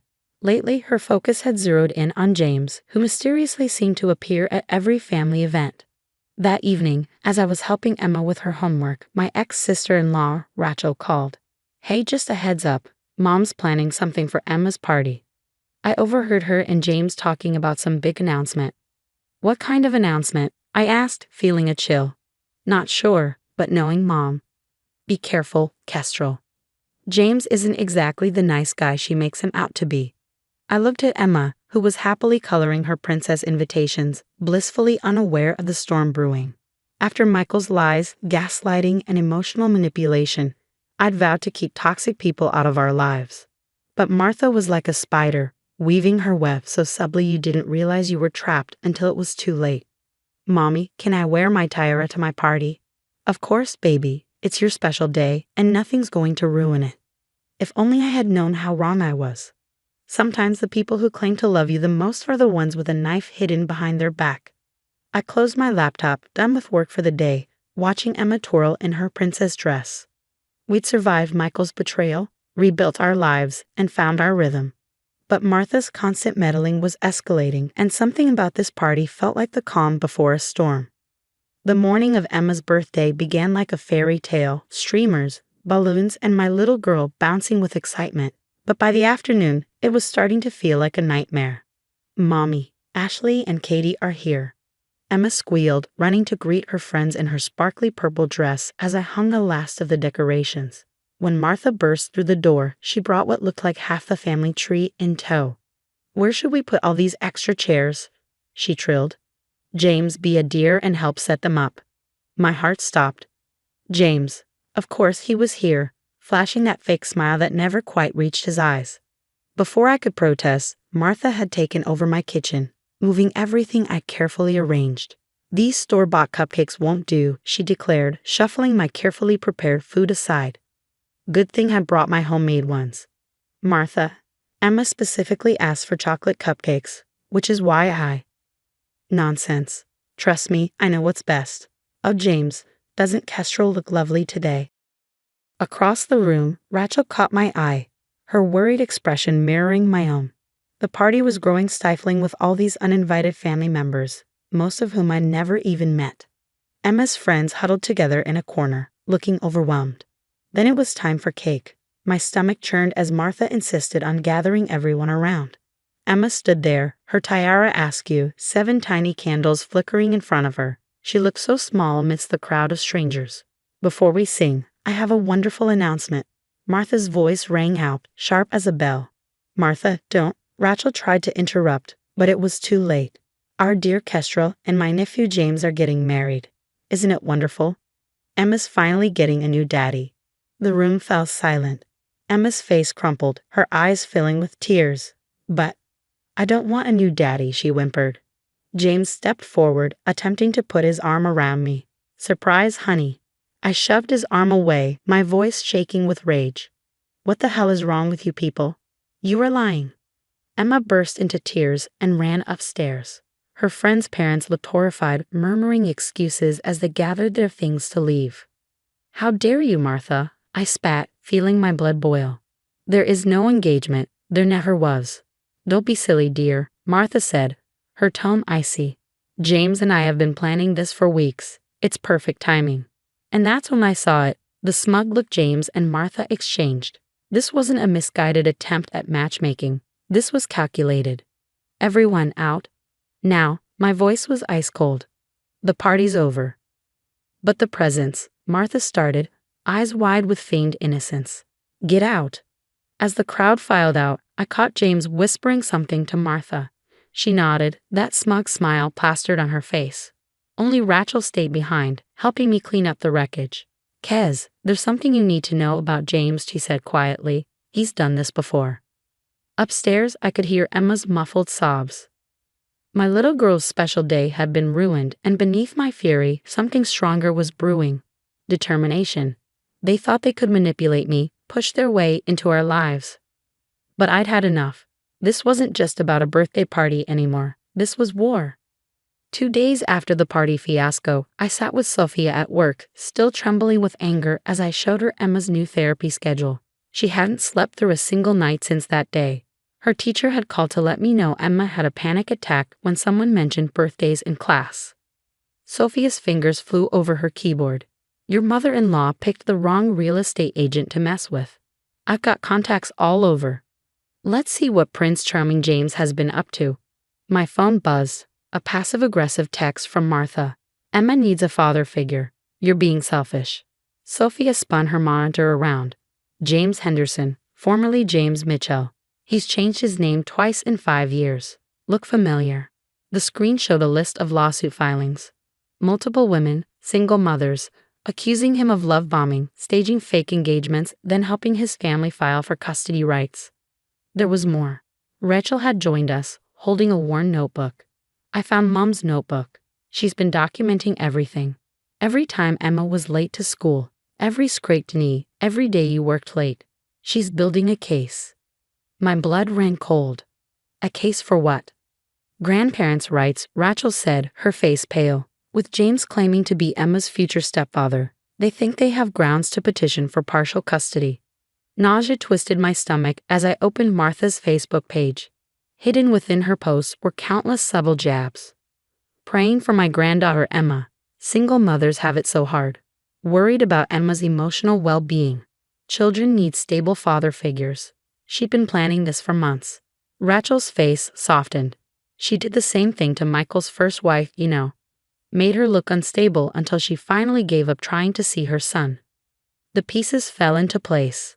My marriage to Michael, the constant interference, the surprise visits, it wasn't just manipulation. It was a scheme. Martha had chosen me because I was young, successful, someone who'd look good to the courts. I wasn't just fighting for birthday memories anymore. I was fighting for our future. They're coming for Emma, I whispered, voice cracking. Not if we stop them first, Sophia said firmly, grabbing a fresh notepad. Those women James conned. They're willing to talk. and I found out he's still legally married to wife number 2. I thought of Emma, of the way Martha had been chipping away at my authority, of James thinking he could waltz into our lives and turn my daughter into a pawn. I need every scrap of evidence, I told them.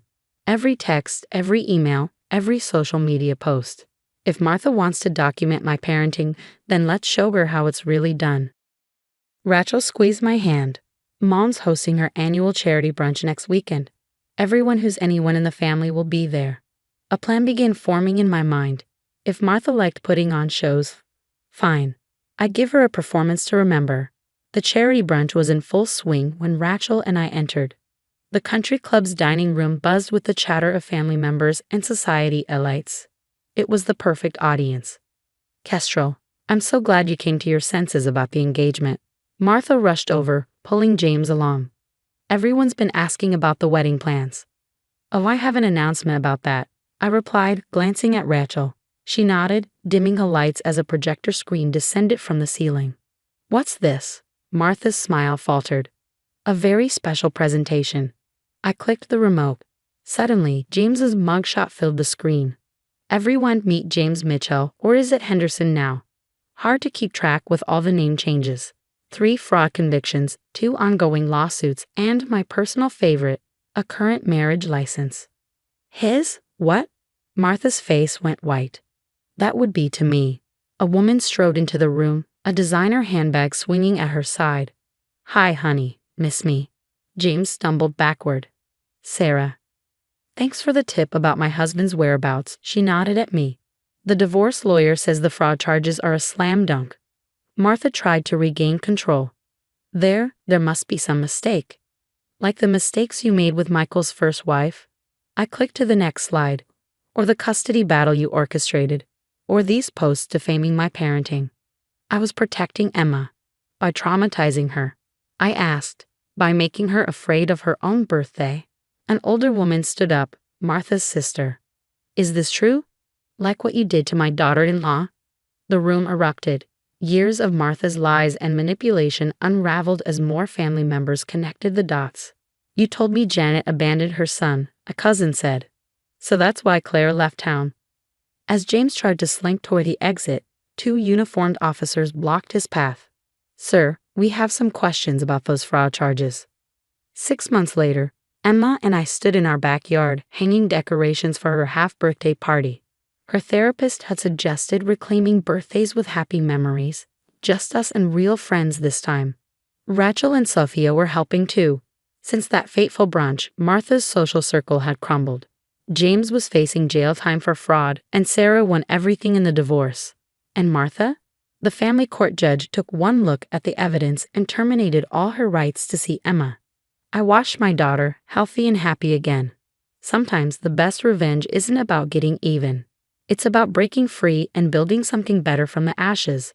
Emma and I, we were just getting started. What would you have done if your mother-in-law announced a fake engagement at your child's birthday?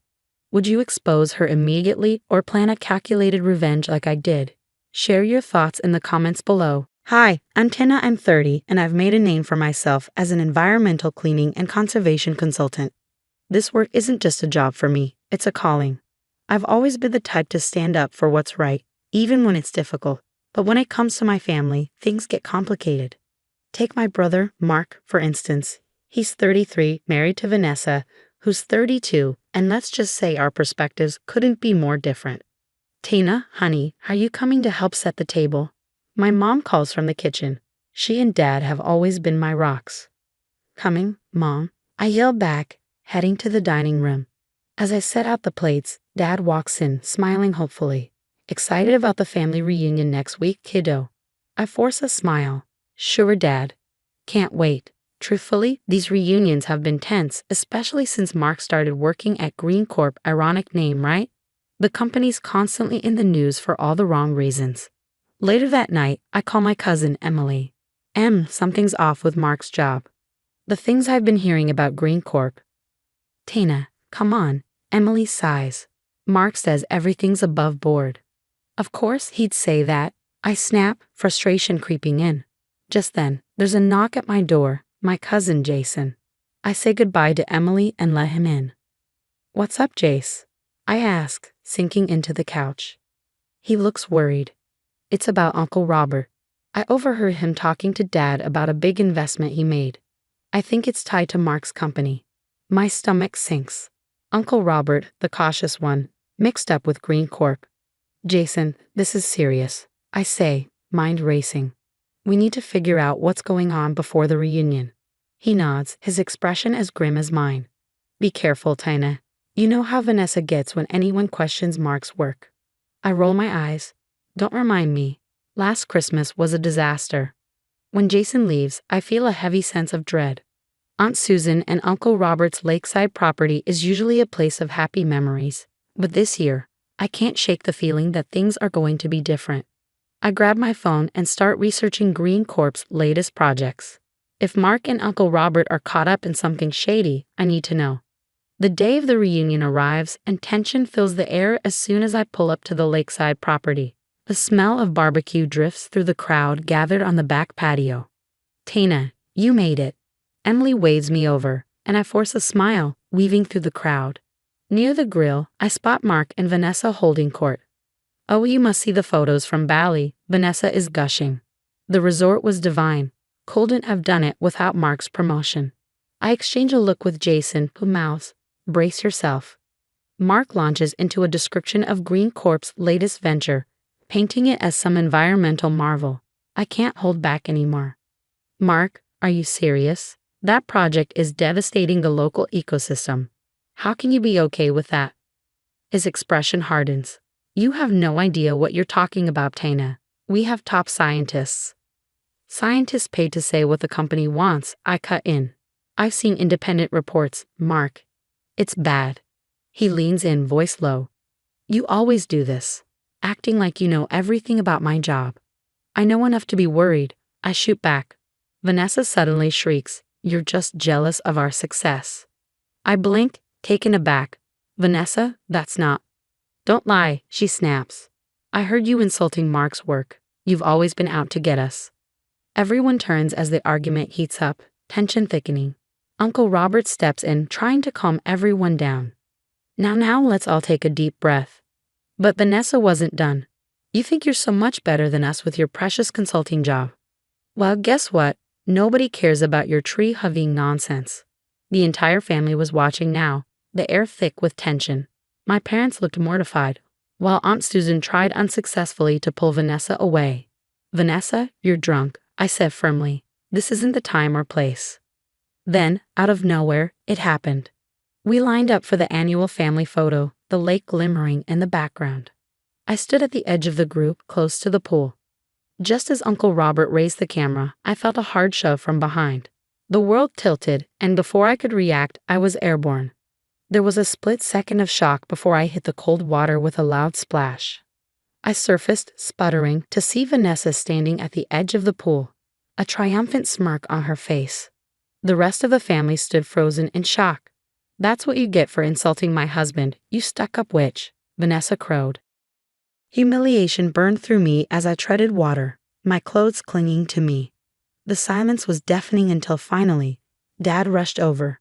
Tina, honey, are you okay? I didn't answer. Instead, I swam to the ladder, pulled myself out, and walked past my stunned family, grabbing my purse and heading for my car. Tina, wait. I heard Emily call out, but I didn't stop. I got in my car, soaked and shivering, and drove away from the lake house, my hands trembling on the steering wheel. In the weeks following the disastrous reunion, I buried myself in work. My phone buzzed constantly with messages from Mom, Dad, and Emily, but I ignored them. I couldn't deal with the family drama right now. Tina, you've been staring at that report for an hour. Mike's voice pulled me from my thoughts. I looked up at my colleague and friend, sighing. It's complicated, Mike, family stuff. Mike pulled up a chair. Does this have anything to do with your brother's company? You've been researching Green Corp nonstop. You caught me, I admitted. Something's not right there, Mike. I can feel it. He leaned in, lowering his voice. You know, I have some contacts in environmental regulation. If you want to dig deeper, I can help. I hesitated, then nodded. Let's do it. Over the next few weeks, Mike and I worked tirelessly, following paper trails and connecting dots. What we uncovered was shocking. "Tina, look at this," Mike said one late night, his eyes wide. "These financial reports, they are cooking the books, and the environmental impact studies are completely fabricated." My heart sank as I realized the extent of the fraud.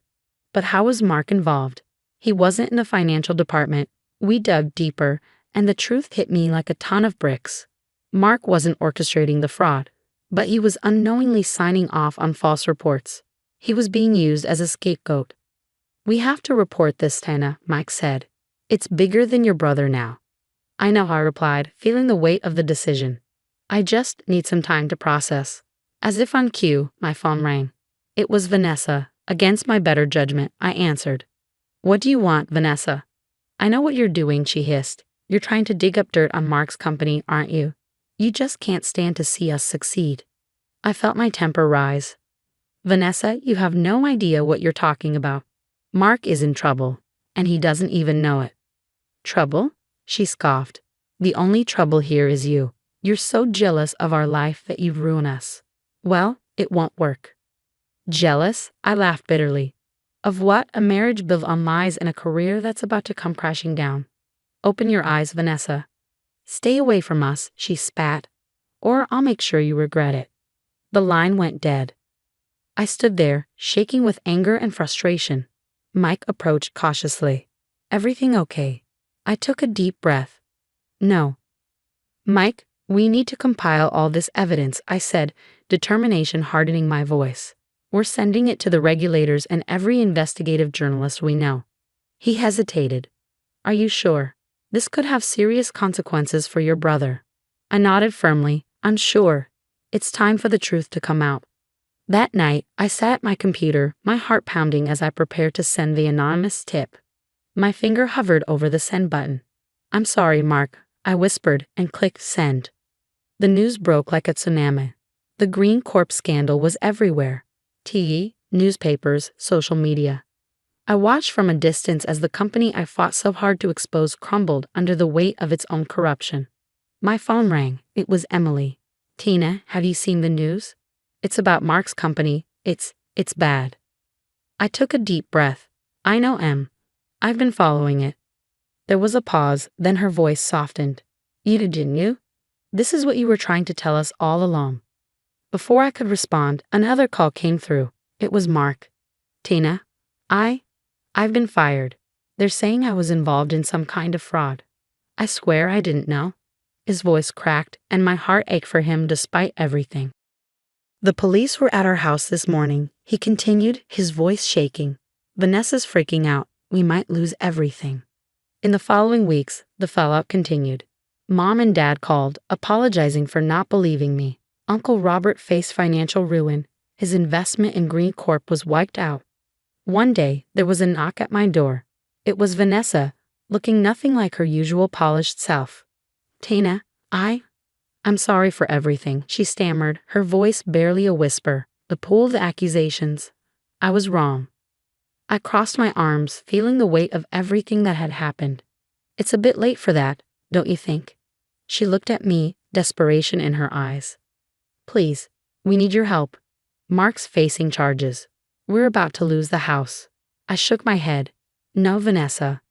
I'm done cleaning up your messes. You made your choices." As I closed the door on her tear-streaked face, I felt a strange mix of satisfaction and sadness. Weeks turned into months. My firm was hired to help clean up the environmental damage Green Corp had left behind. The work was grueling but fulfilling, each project a step toward healing the land. One evening, as I was wrapping up at the office, Mike poked his head in. "Hey, superstar, you planning on going home anytime soon?" I laughed, closing my laptop. "Just finishing up. Wanna grab a bite?" As we walked out, he gave me a knowing look. "I heard through the grapevine that you turned down dinner with your parents again." I shrugged. "I'm not ready." "Maybe someday, but not now." He nodded. "Well, you know you always got a family here, right?" His words warmed my heart. "Thanks, Mike. I do know that." Months later, I hosted a small gathering at my new apartment. Emily and Jason were chatting with Mike and some colleagues. My best friend from college was mixing drinks in the kitchen. "Speech," Jason called out, raising his glass. I laughed, feeling unexpectedly emotional. Okay. I just want to say thank you to all of you. This past year has been tough, but you've shown me what real family looks like. It's not about blood or obligation. It's about support, trust, and doing the right thing, even when it's hard. Emily raised her glass. To Tina, the bravest person we know. Just then, the doorbell rang. Jason answered and returned with a puzzled look. Tina, there's a delivery for you. I opened the small package to find a single sheet of paper. It was a letter from Mark. Tina, I know it's too late to fix things between us, but I wanted you to know that you were right about everything. I'm facing the consequences of my actions now, and I understand why you did what you did. I hope someday you can forgive me. Your brother, Mark. I folded the letter and tucked it away, a bittersweet sense of closure washing over me. Maybe someday, I thought, but for now, I had a party to enjoy and a bright future ahead. The story's over, but I'm curious. If you were in my shoes, would you have exposed the truth, knowing it could ruin your brother's life? Was I right to prioritize justice over family loyalty? Share your thoughts in the comments. And if this dilemma got you thinking, hit like and subscribe for more complex moral quandaries. Your opinion matters. Let's discuss. Hey everyone, I'm Rebecca, and let me tell you, I've got the mother-in-law from your worst nightmares. I grew up with just my mom, Deborah, who worked 2 jobs to put me through college. I fought hard to earn my place as a software engineer at one of Boston's top tech firms. Mom taught me resilience, integrity, and grit, lessons that would prove more valuable than I ever imagined. I met James Blackwood at a tech conference last year. He was charming, sharp, and not your typical trust fund guy. You actually get it. I laughed on our first coffee date, amazed that he understood coding architecture. And you stay awake through market analysis, he shot back with a grin. We were swept up in a whirlwind of weekend trips, late-night talks, and dreams about the future. Then came the day I met his family. Just be yourself, James said as we entered their opulent mansion. His mother, Patricia Blackwood, greeted me with a tight-lipped smile that never reached her eyes. Ah, so you're Rebecca, she said smoothly. James mentioned you work in computers. I held my head high. I'm a software engineer at Data Tech Solutions. Patricia arched a brow. How industrious. You must get that from your background. Speaking of which, where is your father? My stomach tightened. Mom raised me alone, actually. Patricia gave a faint, insincere nod. How challenging. We simply must help you acclimate to proper society. The wedding planning was a nightmare. Patricia steamrolled every choice. But my mom already found this beautiful venue, I tried to explain. The Blackwoods have married at the Bristol Country Club for generations, Patricia cut in. We can't have people talking. When the day finally arrived, Patricia cornered me in the bridal suite, inspecting the gifts from my side of the family. These are from Target, Macy's, she sneered. The Blackwoods received gifts from Tiffany and Cartier. I bristled. These were chosen with love, I said firmly. Patricia's eyes hardened. Love doesn't maintain social standing, dear. She turned to James. Tell her. James hesitated, avoiding my gaze. Maybe Mom has a point, Rebecca. We could exchange them. These are from my family, James, I said, my voice trembling. My mom saved for months. Patricia dismissed me with a wave. Exactly why they should be returned. She turned back to James. Handle this. James still wouldn't meet my eyes as Patricia began loading the gifts into her car. Each box was a piece of my family's love and a reminder of James' betrayal. I felt my respect for him slipping away, one box at a time. Mom found me in the bathroom, tears streaming down my face. Baby girl, what happened? I sobbed into her shoulder. They said the gifts weren't good enough, that they'd embarrass the family. She held me tightly. Remember what I always taught you. Anyone who makes you feel small isn't worth your time. But this is your day. We'll handle this later. Little did I know, this was just the beginning. Patricia's improvements began immediately. During our first family dinner, she leaned over with that same cold smile. A Blackwood wife doesn't work like a common person. You look positively exhausted. I squared my shoulders. I love my job, and I'm up for a promotion. James, darling, tell your wife about the country club membership, Patricia said, her tone sugary but loaded with implication. Only wives who can dedicate themselves to proper social duties are admitted. James wouldn't meet my eyes, just pushed his food around on his plate. Rebecca, maybe, Maybe we should discuss you taking a break. Each word cut deep. I was losing him. Every night it seemed he went for drinks with Dad, which turned into staying at his parents' house. Our home felt empty, except when Patricia would drop by unannounced. Then my coworker Amanda texted me. "Rebecca, you need to hear what's going around the club." Over lunch, she revealed my worst nightmare. "Your mother-in-law's been telling everyone your mom's an alcoholic who abandoned you repeatedly, that you grew up in a trailer park in Nevada." I nearly choked. "What?" "My mom's never touched alcohol in her life. We lived in a small apartment in Boston." But Amanda wasn't done. "Remember that executive position James turned down in Seattle? Patricia told the CEO's wife that you were unstable and threatened suicide if he took it." My hands shook as I processed this betrayal. Then, as if on cue, my phone rang. Mom sobbing. "Baby, I lost my job. They said there were complaints about my behavior, but I don't know what I did wrong." I started digging, and everywhere I looked, I found Patricia's fingerprints. She played golf with my mom's boss's wife the week before. Another afternoon, I came home early with a migraine and found Patricia in my house, using her spare key. She was hunched over my laptop. "What are you doing?" I asked, startled. She jumped, then forced a smile. "Oh, just tidying up. You're so disorganized, dear." Later, I noticed my personal documents were scattered, and my private therapy journal had been read, pages wrinkled and disturbed. I confided in Amanda, and together we investigated. Through an old contact, we tracked down Sharon, James's sister, who had moved across the country. Over the phone, Sharon poured out her story. "Patricia destroyed my marriage," she revealed. "She convinced Tommy I was cheating. When I proved I wasn't, she went after his business. I lost everything." "Why didn't you tell James?" I asked, devastated. Sharon sighed. "I tried. But Patricia has a way of twisting everything, making you sound crazy. Dad enables her, and James, he's been conditioned since birth." My phone buzzed again. It was Amanda. She'd uncovered more. 3 other marriages Patricia had sabotaged, 2 careers ruined, all documented in gossip at the country club. That night, James was distant again. "Your mother called," he said flatly. "She told me you were acting erratic at the gala." "James," I said, trying to keep my voice steady. "She went through our house today. She's spreading lies, hurting my family. My mom lost her job because of her." "Don't be ridiculous," he scoffed, avoiding my gaze. "You're starting to sound like Sharon and her conspiracy theories." I stared at him, something inside me breaking. This wasn't love. This was survival, and I needed to fight back. "Everything leaves a trail," Amanda reminded me as we set up hidden cameras around the house. Even snakes like Patricia. I started documenting everything. Photos of her rifling through my belongings, recordings of her veiled threats. Then I struck gold.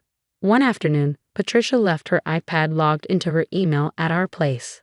"Amanda, look at this," I whispered, pulling her over.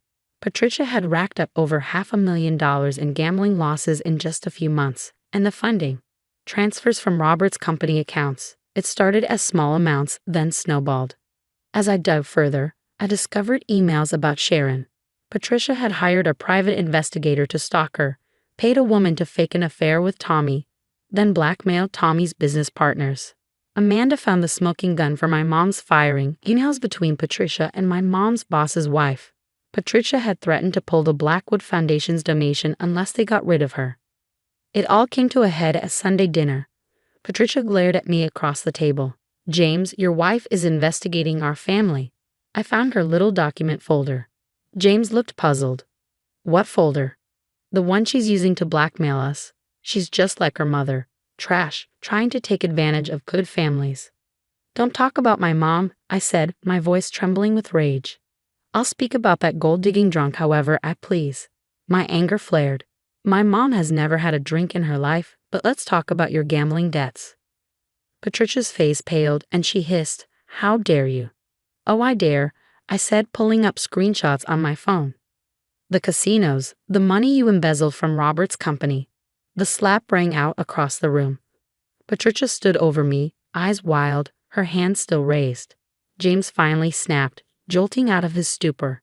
"Mom, what are you doing? She's telling the truth, isn't she?" Patricia shook her head, frantically trying to regain control. "She's manipulating you, James. It's all lies." No, Mom, I heard you. The threats, the lies, the post-nup you tried to make me sign.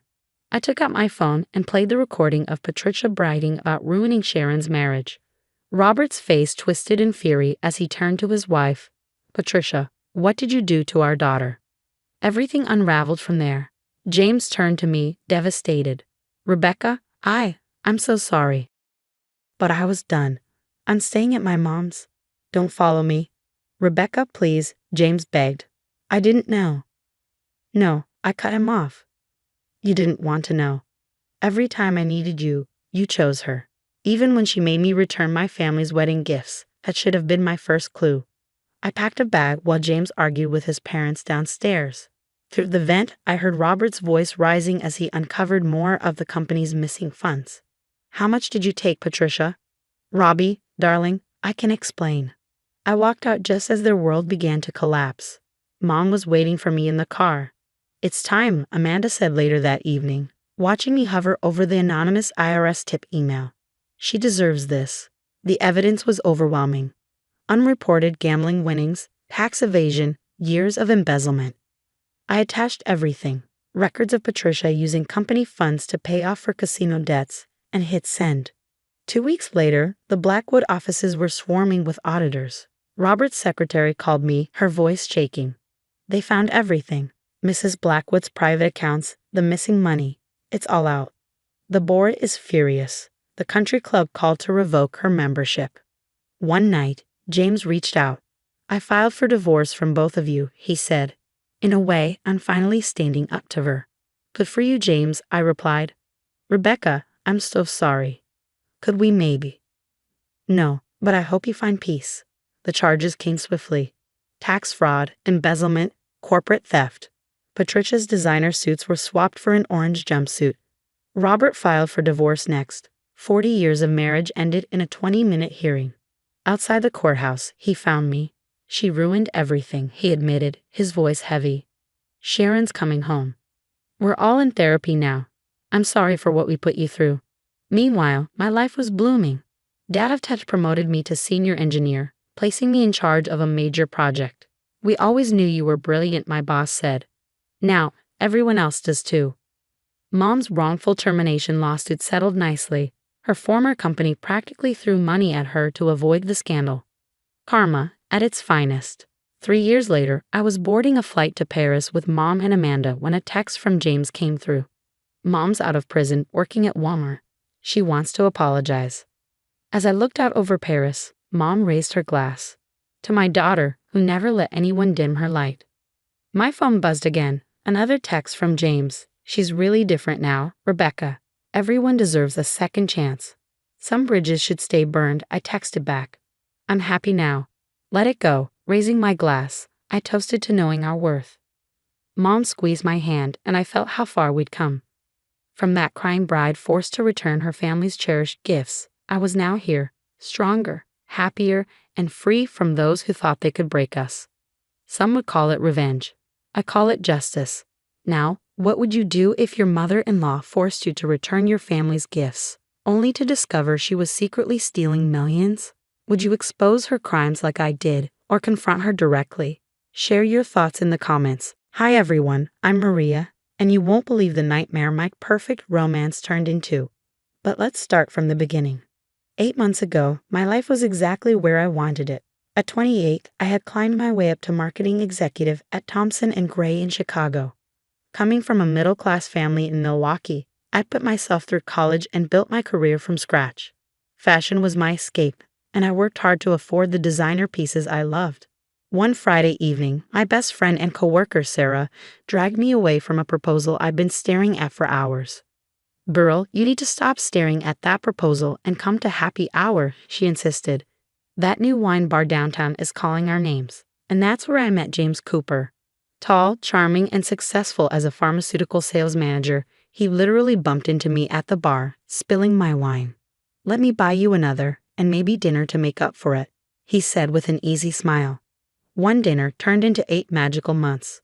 James was everything I'd dreamed of: attentive, romantic, and utterly captivated by me. When he proposed at the top of the Hancock building, I didn't hesitate for a second. "You're going to be a wonderful addition to our family. His mother Patricia gushed when I first met her. Patricia lived in a mansion in Lake Forest. She was clearly from old money. Her husband Michael was quieter, kind but reserved, and James's sister Victoria seemed distant. "Don't worry about the wedding planning, dear," Patricia said, patting my hand. "I know all the best vendors." And that's when things started to shift. "Mom, Maria really wants the reception at the Drake," Victoria argued during a planning session. "Nonsense. The country club is far more appropriate. Robert, don't you agree?" Patricia turned to her silver-haired friend, who was somehow always around. "The country club has much better connections," he replied, sharing a knowing look with Patricia. Soon, every decision became a battle. My chosen flowers were too modern. The band was too loud. Even my dress was too flashy. "Honey, maybe Mom has a point about the venue," James started saying one night. "She does know best about these things." "But it's our wedding," I protested. "Maria, dear," Patricia would chime in with a serene smile, "I'm only thinking of what's best for the family's image. You'll understand once you're part of our world." Even Sarah was starting to worry. "She's totally trying to control everything. Are you sure James is worth all this?" I kept brushing her off, insisting that everything would be fine, but doubt was creeping in. The night before the wedding, during the rehearsal dinner, Patricia cornered me. "Those shoes you chose for tomorrow, they're quite tall, aren't they?" "They're Louboutins," I replied, "my splurge for the big day." She pursed her lips. "We'll see about that." Looking back, I should have seen the warning signs. But there I was the morning of my wedding, getting ready with Sarah and Victoria, convinced I was about to start my perfect life. If only I'd known what Patricia had planned for my special day. Just before the ceremony, Patricia pulled James aside, speaking loud enough for everyone to hear. "Darling, have you seen the shoes Maria is wearing? She'll tower over you in all the photos." "Mom, it's fine," James started. "It's absolutely not fine. In our family, it's tradition for the bride to appear demure. Robert, you remember how my sister-in-law caused such a scandal. These shoes cost me a fortune." I protested, feeling my dream day slipping away. "Babe, maybe you could just, take them off for the photos," James asked, not meeting my eyes. "You can't be serious." Sarah jumped in. "This is ridiculous," but Patricia was already announcing to the gathering guests. "In our family, we have such beautiful traditions. Maria has graciously agreed to honor them." Humiliated, I stepped out of my precious Louboutins. The cold church floor sent a shiver through me as I caught Sarah overhearing Patricia whispering to her country club friends. "Did you see how quickly she took them off? That's how you put these social climbers in their place. She needed to learn early who really runs this family." 3 weeks later, the wedding photos arrived. There was Patricia, front and center, wearing 4-inch heels taller than the ones she forced me to remove. But this was only the beginning. After the honeymoon, Patricia started showing up at our condo unannounced. "Oh dear, is this what you call organized?" she'd say, running her finger along the furniture. "And that smell." Another attempt at cooking. "James likes my cooking," I defended, but she shook her head. James was raised on proper meals. Speaking of which, son, the house I mentioned near us in Lake Forest just listed. "Mom, we agreed on Lincoln Park," I protested. "Actually, babe," James interrupted, "maybe we should look at it. Being closer to family would be nice." Even our plans to start a family weren't safe from her meddling. One evening, she dropped by during dinner. "Not pregnant yet, at your age?" she asked, arching an eyebrow. "Perhaps it's for the best. Your career keeps you so busy, but James always wanted to be a young father." "That's none of your business," I snapped. "Maria," James scolded, "don't talk to my mother that way. She's just concerned." Later that night, he confronted me. "Maybe you could cut back at work. Mom's right about starting a family." I stared at him, this man who once loved my ambition now parroting his mother's words. The barefoot bride moment had been only the beginning. Every day, I was losing more of myself, and James was letting it happen. "Your career isn't everything," he continued. "Your mom says, your mom says, your mom says." "Do you have any thoughts of your own anymore?" I asked, exhausted. That night, as we slept in separate rooms, I realized my perfect life wasn't just cracking, it was shattering. Then the truly disturbing signs began. I noticed our mail looked tampered with. And when I checked our bank statements, I found transfers I didn't recognize. Hey, did you move money from our joint account? I asked James over breakfast. Oh yeah, Mom suggested some investments. Don't worry about it. Don't worry about it, it's our money. Why does she even know our account details? I've always kept her on my old accounts, she's great with finances. That same day, my boss called me into his office. Maria, we received some concerning calls about you. Someone suggested you're planning to leave for a competitor. My blood ran cold. Who? Who said that? They wouldn't identify themselves, but they seemed to know a lot about you. At lunch, Sarah dropped another bombshell. Girl, you need to know, Patricia's been telling everyone at the country club that you're unstable and struggling with the demands of being a Cooper. I was shaking with rage when Victoria unexpectedly showed up at my office. I can't watch this happen again, she said, looking nervous. You're not the first, you know. James was engaged before, to a girl named Rachel. What? He never mentioned her. Mom made sure he'd forget. Rachel was too independent, too career-focused. Sound familiar? Mom started with small things, criticizing her choices, monitoring her movements. By the end, Rachel was a mess. She left James a week before the wedding. That night, James and I had our biggest fight yet. Your mother is destroying our lives, I shouted. You're being paranoid. Mom would never. She's reading our mail, spreading rumors, calling my work. See, this is exactly what I mean. You're imagining things. Maybe you should talk to someone. Then came the final straw. Patricia and Robert showed up for dinner uninvited, as usual. I've been telling James about this amazing investment opportunity. Rob smiled. Guaranteed 40% returns. We're putting in most of our savings, James announced proudly. Mom's friend Robert knows his stuff. Late that night, I called Sarah. I need help investigating Robert. Something feels off. 2 days of digging, and Sarah called me back. Maria, this guy had 3 companies shut down for suspicious activity. There are forum posts warning about his investment schemes. I need to get out before it all explodes. Help me plan. Already on it. I've documented everything, the mail tampering, the unauthorized account access, the workplace harassment. My cousin's a lawyer, and my spare room is yours whenever you need it. Looking at my perfect husband, sleeping peacefully beside me, I realized he was just another puppet in Patricia's show, and I refused to be part of the performance any longer. While secretly packing my life into storage, the news broke like a tsunami. Robert was arrested, his investment firm exposed as a massive Ponzi scheme. Our savings, along with millions from other investors, had vanished. Mom, how could you let this happen? James screamed into the phone. That was all our money. How was I supposed to know? Patricia wailed. I lost everything too. But the money was just the beginning.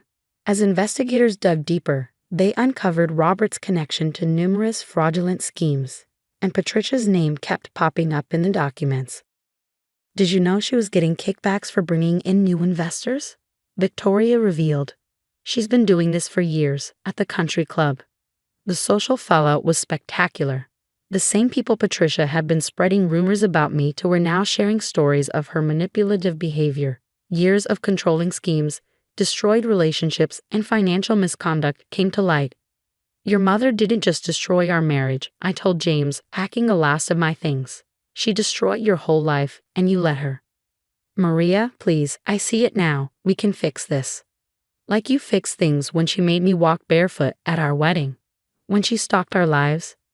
When she tried to ruin my career. No, James, I'm done. I'd already accepted the New York position. Sarah, who'd been my rock through all of this, was coming too. Her talent had caught my new boss's eye. Ready to start our new chapter, we boarded the plane together.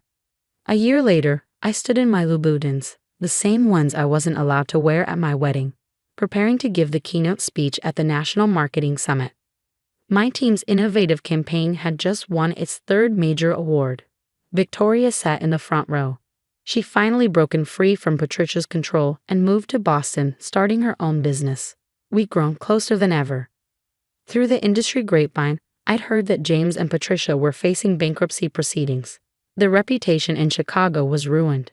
The mighty Coopers had fallen, destroyed by their own toxic behavior. Looking out at the audience in my designer heels, I realized that walking barefoot at my wedding wasn't just a humiliation. It was the universe showing me who these people really were. Every step I'd taken since then, every decision to stand up for myself, had led me here. Success isn't just about climbing the corporate ladder. I began my speech. It's about knowing your worth and refusing to let anyone make you feel small. My phone buzzed, another text from James, begging for reconciliation. I deleted it without reading it. Some people don't deserve a second chance to walk all over you. What would you have done when Patricia demanded you remove your shoes at your own wedding? Would you have stood your ground and risked ruining the ceremony, or complied to keep the peace like I did? Sometimes that first moment of giving in opens the door to years of manipulation. Drop your thoughts in the comments below if you've dealt with toxic in-laws. I'd love to hear your story. Don't forget to like and subscribe for more real-life stories about overcoming toxic relationships and standing up for yourself. Trust me, there's plenty more where this came from. Hey, everyone. I'm Susan Thompson, 33, killing it in my marketing career, and until recently, living what I thought was the dream life with my husband, Derek, in our charming suburban home. We had it all, or so I thought. Weekend dinner parties, spontaneous road trips, and my home office, which was my sanctuary. I'd spent months getting it just right, with an ergonomic chair, inspiring artwork on the walls. The perfect space to get lost in my projects. One Saturday morning, I called out to Derek, "Babe, I'm heading out to the farmer's market. Want anything special for dinner?" "Nah, just get whatever looks good," he mumbled, barely looking up from his phone. I shrugged it off, but the distance between us had been growing, and each disengaged reply only made it clear. Still, I pushed it to the back of my mind, focusing instead on an exciting work project that had just landed in my inbox. My chance to really shine. When I got home from the market, I found Derek on the phone, talking in hushed tones. Yeah, I know. We'll figure it out," he muttered, quickly ending the call when he noticed me. "Everything okay?" I asked, eyebrows raised. "Oh, just work stuff." "Nothing important," he replied, brushing it off. I had an urge to press further, but something told me to let it go. Instead, I buried myself in my project plans and strategies, the deadline swallowing any lingering worries. But days went by, and Derek's secretive phone calls didn't stop. I'd overhear bits and pieces like she doesn't need to know yet, and we'll deal with Susan later. Red flags waved in my mind, but I ignored them, telling myself I was just stressed. Then came the family barbecue. That's when I met Derek's sister, Megan, for the first time. Trying to make small talk, I asked, "So, Megan, what do you do?" "Oh, I'm between jobs right now," she laughed, a carefree laugh that grated on my nerves. "Exploring my options." Derek's mom chimed in. "Megan's always been a free spirit. Can't tie her down to one place or job for too long." I nodded, but something about Megan's gaze, lingering on our house, left me unsettled. Later that night, I overheard Derek on the phone again. "Don't worry, sis. We'll figure something out. You know I got your back." A knot formed in my stomach. I could feel something was coming, but I had no idea how much my world was about to shatter. The next evening, as I walked through the front door, I froze. There was Derek and Megan, hauling my desk out of my office. "What's going on here?" I demanded, my heart pounding. Derek turned, eyes wide. "Oh, hey, babe. You're home early." "Clearly. What are you doing with my stuff?" Megan smiled. "Surprise, I'm moving in." A punch to the gut would have hurt less. "Moving in? Where exactly?" Derek cleared his throat. "We thought Megan could use your office for now. You know, since she needs a place to stay." "For how long?" I asked, incredulous. "We figured the garage has plenty of space for you to work," he said, as if it were the most logical suggestion in the world. The garage? I felt my face flush. That unfinished, freezing garage. Megan had the nerve to look offended. "It's not that bad. Besides, I really need this room. You understand, right?" I didn't understand. Not one bit. "Derek, can I talk to you privately?" I said, voice barely holding back the anger. In the kitchen, I hissed, "How could you make this decision without even talking to me?" Derek crossed his arms. "Susan, she's family. She needs our help right now. And I need my office. I have deadlines, projects. I can't work in a garage." His expression hardened. "You'll figure it out. Megan needs this more than you do right now." Standing there, speechless, memories of my childhood surged up, always moving, never having a stable home. I worked so hard to create a life, a space that was finally mine, only to have it taken from me. I tried to make the garage work. I really did. Between the cold and the damp, working in the garage became a nightmare. My laptop started glitching from the humidity, and I felt like I was coming down with something from the chill. Direk, I can't do this, I called out one evening. My laptop's acting up, and I think I'm getting sick from the cold. He barely glanced up from his phone. Just wear a sweater, you'll be fine. Meanwhile, Megan was living it up in my office, my sanctuary. One day, I overheard her on the phone, her voice dripping with mock sweetness. Yeah, it's great here. Free food, nice room. Susan's a bit uptight, but Derek keeps her in line. I saw red. Bursting into the room, I couldn't hold it back. Keeps me in line? This is my house, Megan. You're a guest here. Whoa, chill out. No need to be so sensitive. She shot back, unfazed. Before I could respond, Derek rushed in, looking between us with wide eyes. What's going on here? Megan put on her best innocent face. I don't know, Susan just started yelling at me. Seriously? Susan, what's your problem? Derek snapped. Megan's going through a tough time. Can't you be more understanding? I couldn't believe my ears. As I stormed out, a rush of childhood memories hit me. My mom always put everyone else before herself. Always before me. I promised myself I'd never be like that. Yet here I was, pushed aside in my own home. That night, as I lay in bed, I overheard Derek and Megan talking. Don't worry about Susan, Derek was saying. She'll get over it. You can stay as long as you need. I turned over, tears silently streaming down my face. How had it come to this? The stability I'd fought so hard for was slipping away, and the one person I trusted to have my back was the one tearing it all down. As I drifted into an uneasy sleep, one thought echoed in my mind. Something had to change, and if Derek wouldn't stand up for me, then I would have to stand up for myself. I couldn't take it anymore. I needed to talk to someone who'd actually listen. The next morning, I called Jasmine and asked her to meet me for coffee. Girl, you look like hell, Jasmine said as I slumped into the cafe chair. Thanks, I muttered, feeling like I was already defeated. I feel like it too. I spilled everything. Megan taking over my office, the garage, Derek's attitude, everything. Jasmine's eyes widened. Wait, he moved his sister into your office without even asking you. And now you're stuck working in the garage? That's messed up, Liv. I know, I sighed. But he says she needs help and I can't just turn her away.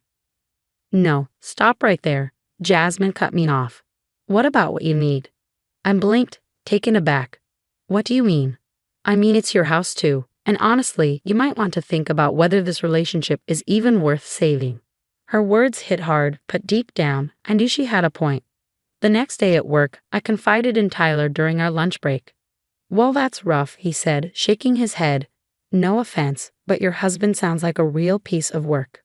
It's not just the office thing, I admitted, biting my lip. He's been weird about money lately too, questioning every purchase I make, but apparently it's fine to support his sister. Tyler leaned in, his expression serious. Susan, that's financial control. It's a form of abuse. The word abuse made my stomach churn, but it also opened my eyes. I hadn't seen it for what it really was until now.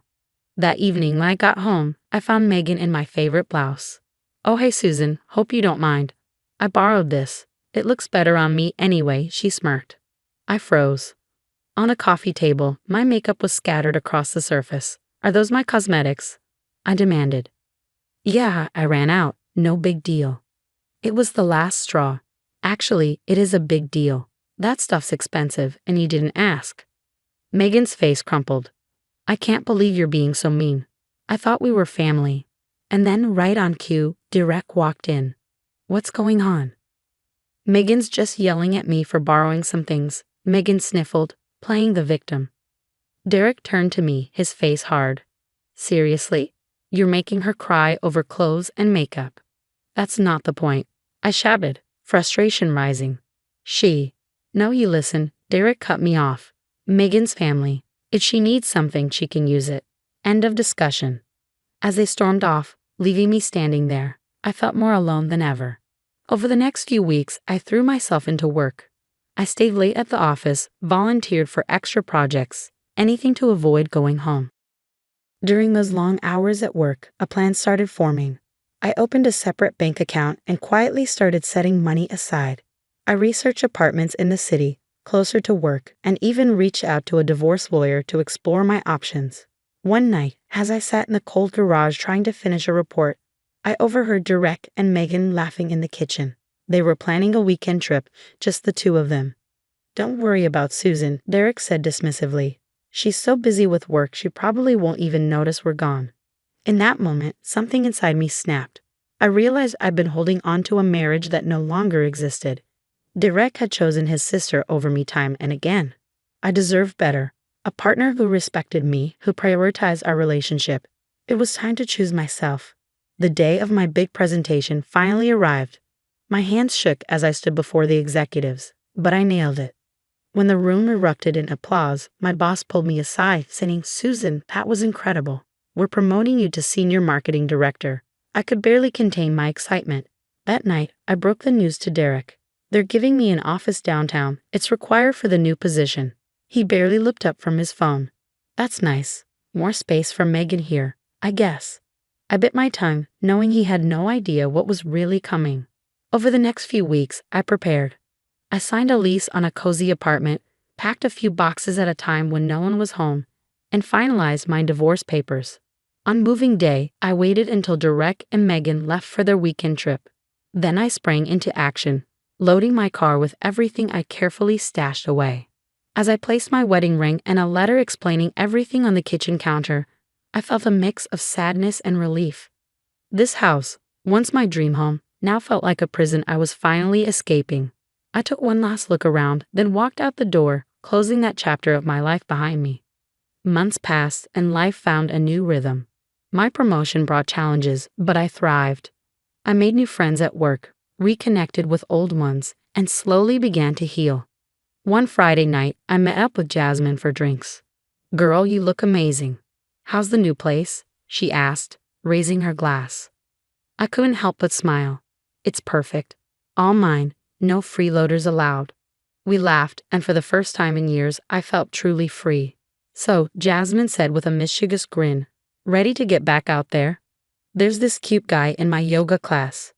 I felt a flutter of excitement. You know what? Maybe I am. As we chatted, my phone buzzed with a text from Tyler.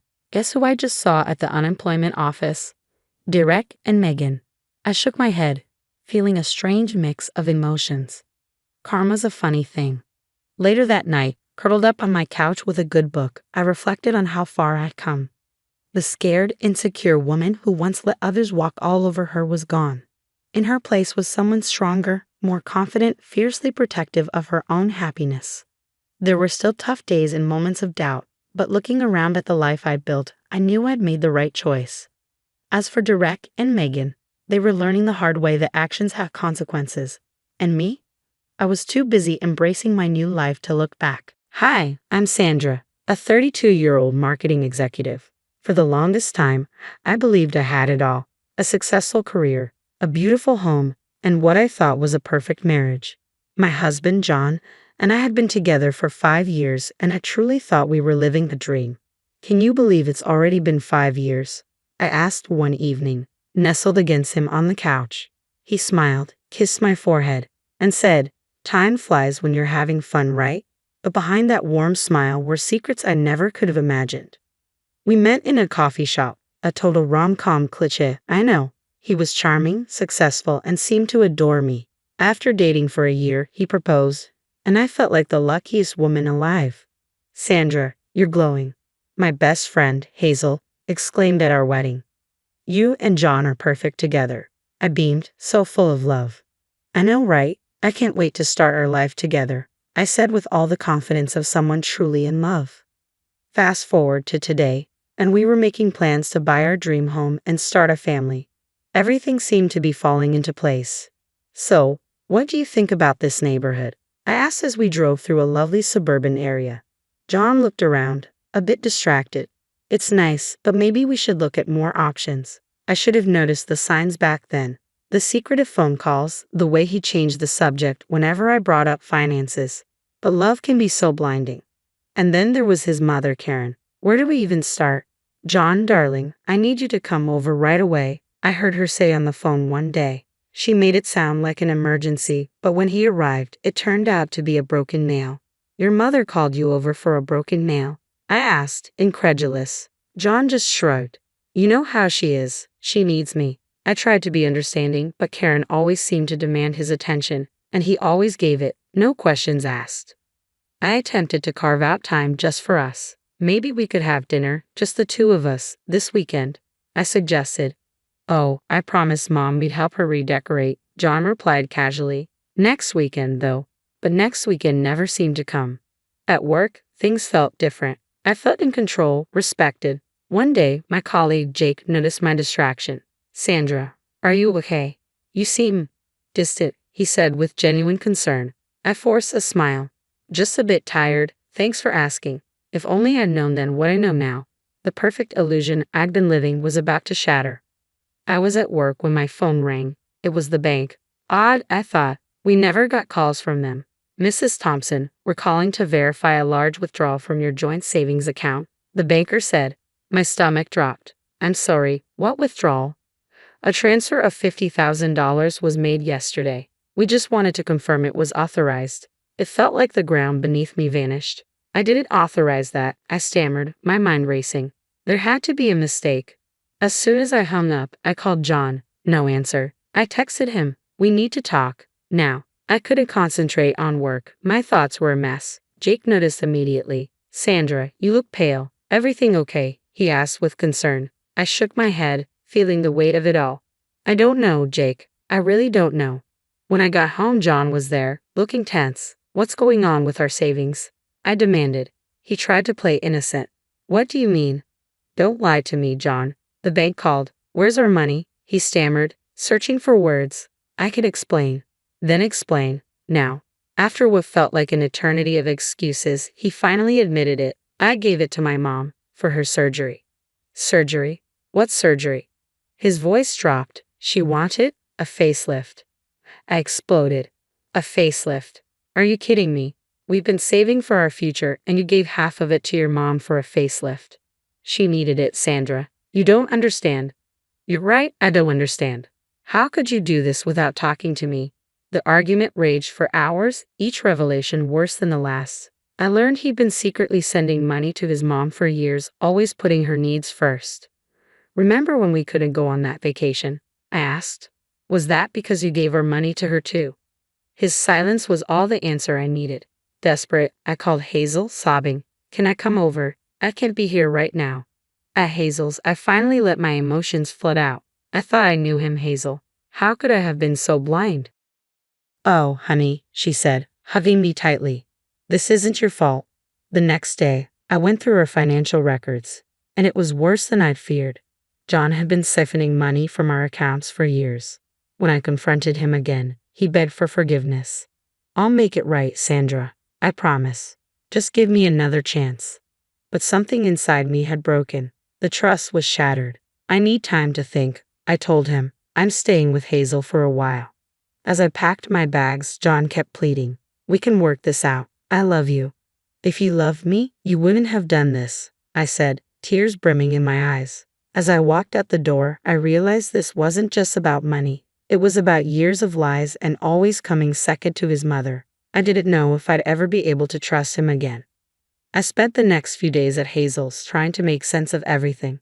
My phone was flooded with messages from John, but I couldn't bring myself to respond. One morning over coffee, Hazel asked, "Have you talked to him?" I shook my head. "I can't, not yet." That afternoon, I met with a divorce lawyer just to understand my options. "Given the financial deception, you have a strong case," she assured me. As I left her office, my phone buzzed. Another message from John. "Please, Sandra, let's talk. I'll do anything." I ignored it, only to receive another message minutes later, this time from Karen. "Sandra, dear. John's beside himself. We need to sort this out as a family." Family, I muttered bitterly. Some family. At work, I tried to keep it together, but Jake could tell something was wrong. "Sandra, I don't need to pry, but if you need to talk." I hesitated, then found myself telling him everything. As I talked, his expression grew more concerned.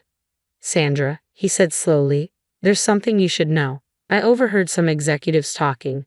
John's position. It's not what he's told you. My heart sank. What do you mean? Jake explained that John had been lying about his job title and salary. He was in a much lower position than he'd claimed. I felt sick. More lies. That evening, I received a call from John's company. They were conducting an internal investigation and wanted to speak with me. Mrs. Thompson, we've uncovered some discrepancies in your husband's accounts, the investigator said. Discrepancies. Such a clean word for such a mess. As I cooperated with the investigation, the full truth came out. John and Karen had been running a small-scale Ponzi scheme, using my money to cover their tracks. I confronted John one last time in a quiet cafe. How could you? I asked, my voice barely steady. I never meant for it to go this far, he pleaded. Mom needed help, and then it just spiraled. And you didn't think to come to me, your wife? He reached for my hand, but I pulled away. I'll fix this, Sandra. We can start over. I stood up. No, John, we can't. As I turned to leave, I saw Karen entering the cafe, her face a mask of panic. John, what have you done? She shrieked. They're saying it's fraud. I watched as John tried to calm her, but she was hysterical. This is all your fault, she yelled. I told you to be more careful. In that moment, seeing them turn on each other, I realized how toxic they both were. I walked out, leaving them to their mess. Back at Hazel's, I made my decision. I called my lawyer. I want to file for divorce, I said, my voice steady. As I hung up, I felt a weight lift from my shoulders. The life I thought I had was gone, but maybe, just maybe, I could build something better from the ashes. Little did I know, karma was about to hit John and Karen harder than they'd ever anticipated. The divorce proceedings were brutal, but I stood my ground. John tried everything, tears, promises, and even roping Karen into a staged apology. But I was done. I trusted you, John, and you broke that trust, I told him during our final meeting. He begged, please, Sandra, one more chance. I shook my head. No, it's over. With the divorce finalized, I threw myself into my work, focusing on rebuilding my life. My boss noticed my dedication. Sandra, how would you feel about heading our new marketing division? She asked one day. I was stunned. Are you serious? Absolutely. You've earned it, she said with a proud smile. Settling into my new role, I realized something. I was happier than I'd been in years. No more walking on eggshells. No more lies. One evening, as I was leaving the office, Jake caught up with me. Hey Sandra, want to grab a coffee? For the first time in months, I felt a genuine smile form on my face. You know what? I'd love to. Over coffee, Jake and I talked about everything and nothing. It felt natural. Meanwhile, John's life was unraveling. His fraud had been exposed publicly, leading to his arrest. Through the grapevine, I heard that Karen had been shunned by her social circles. Hazel called me with the news one afternoon. Did you hear? John's going to trial. I sighed, feeling a sense of finality. I heard. It's crazy to think about. How do you feel about it? She asked. Honestly, relieved. It feels like the last piece of that life is finally gone. With my new salary and the settlement from the divorce, I bought my dream home. The one John and I had once talked about, sitting in the empty living room with the keys in my hand. I felt a surge of pride. This was mine. I had done this on my own. I decided to throw a housewarming party to celebrate. As I looked around at my friends, Hazel, Jake, and my colleagues, I felt surrounded by people who truly cared. Jake raised his glass to new beginnings. Everyone cheered. In the background, the TV showed a news report. Former software engineer John Thompson was sentenced today for his role in a fraudulent investment scheme. I tuned it out. That was the past. This was my future. Later, as the party wound down, Jake helped me clean up. So, Miss Big Shot Marketing Director, how does it feel? He teased. I laughed. Pretty damn good, actually. A comfortable silence settled between us, and then, with a bit of hesitation, he asked, Sandra, would you like to go out sometime? You know, like on a real date. I felt a flutter in my stomach. You know what? I think I'd like that. As I fell asleep that night in my new home, I reflected on the journey, the pain, the betrayal, the growth. I was stronger now, more fulfilled. And while John and Karen faced the consequences of their actions, I was free. The next morning, I woke up early, made myself a cup of coffee, and stood by the window watching the sunrise. A new day, a new life, and this time, it was all mine. So now, I have a question for you. If you discovered your partner had been secretly funneling money to their family for years, could you ever trust them again? Or would that be an absolute deal breaker? Share your thoughts in the comments below.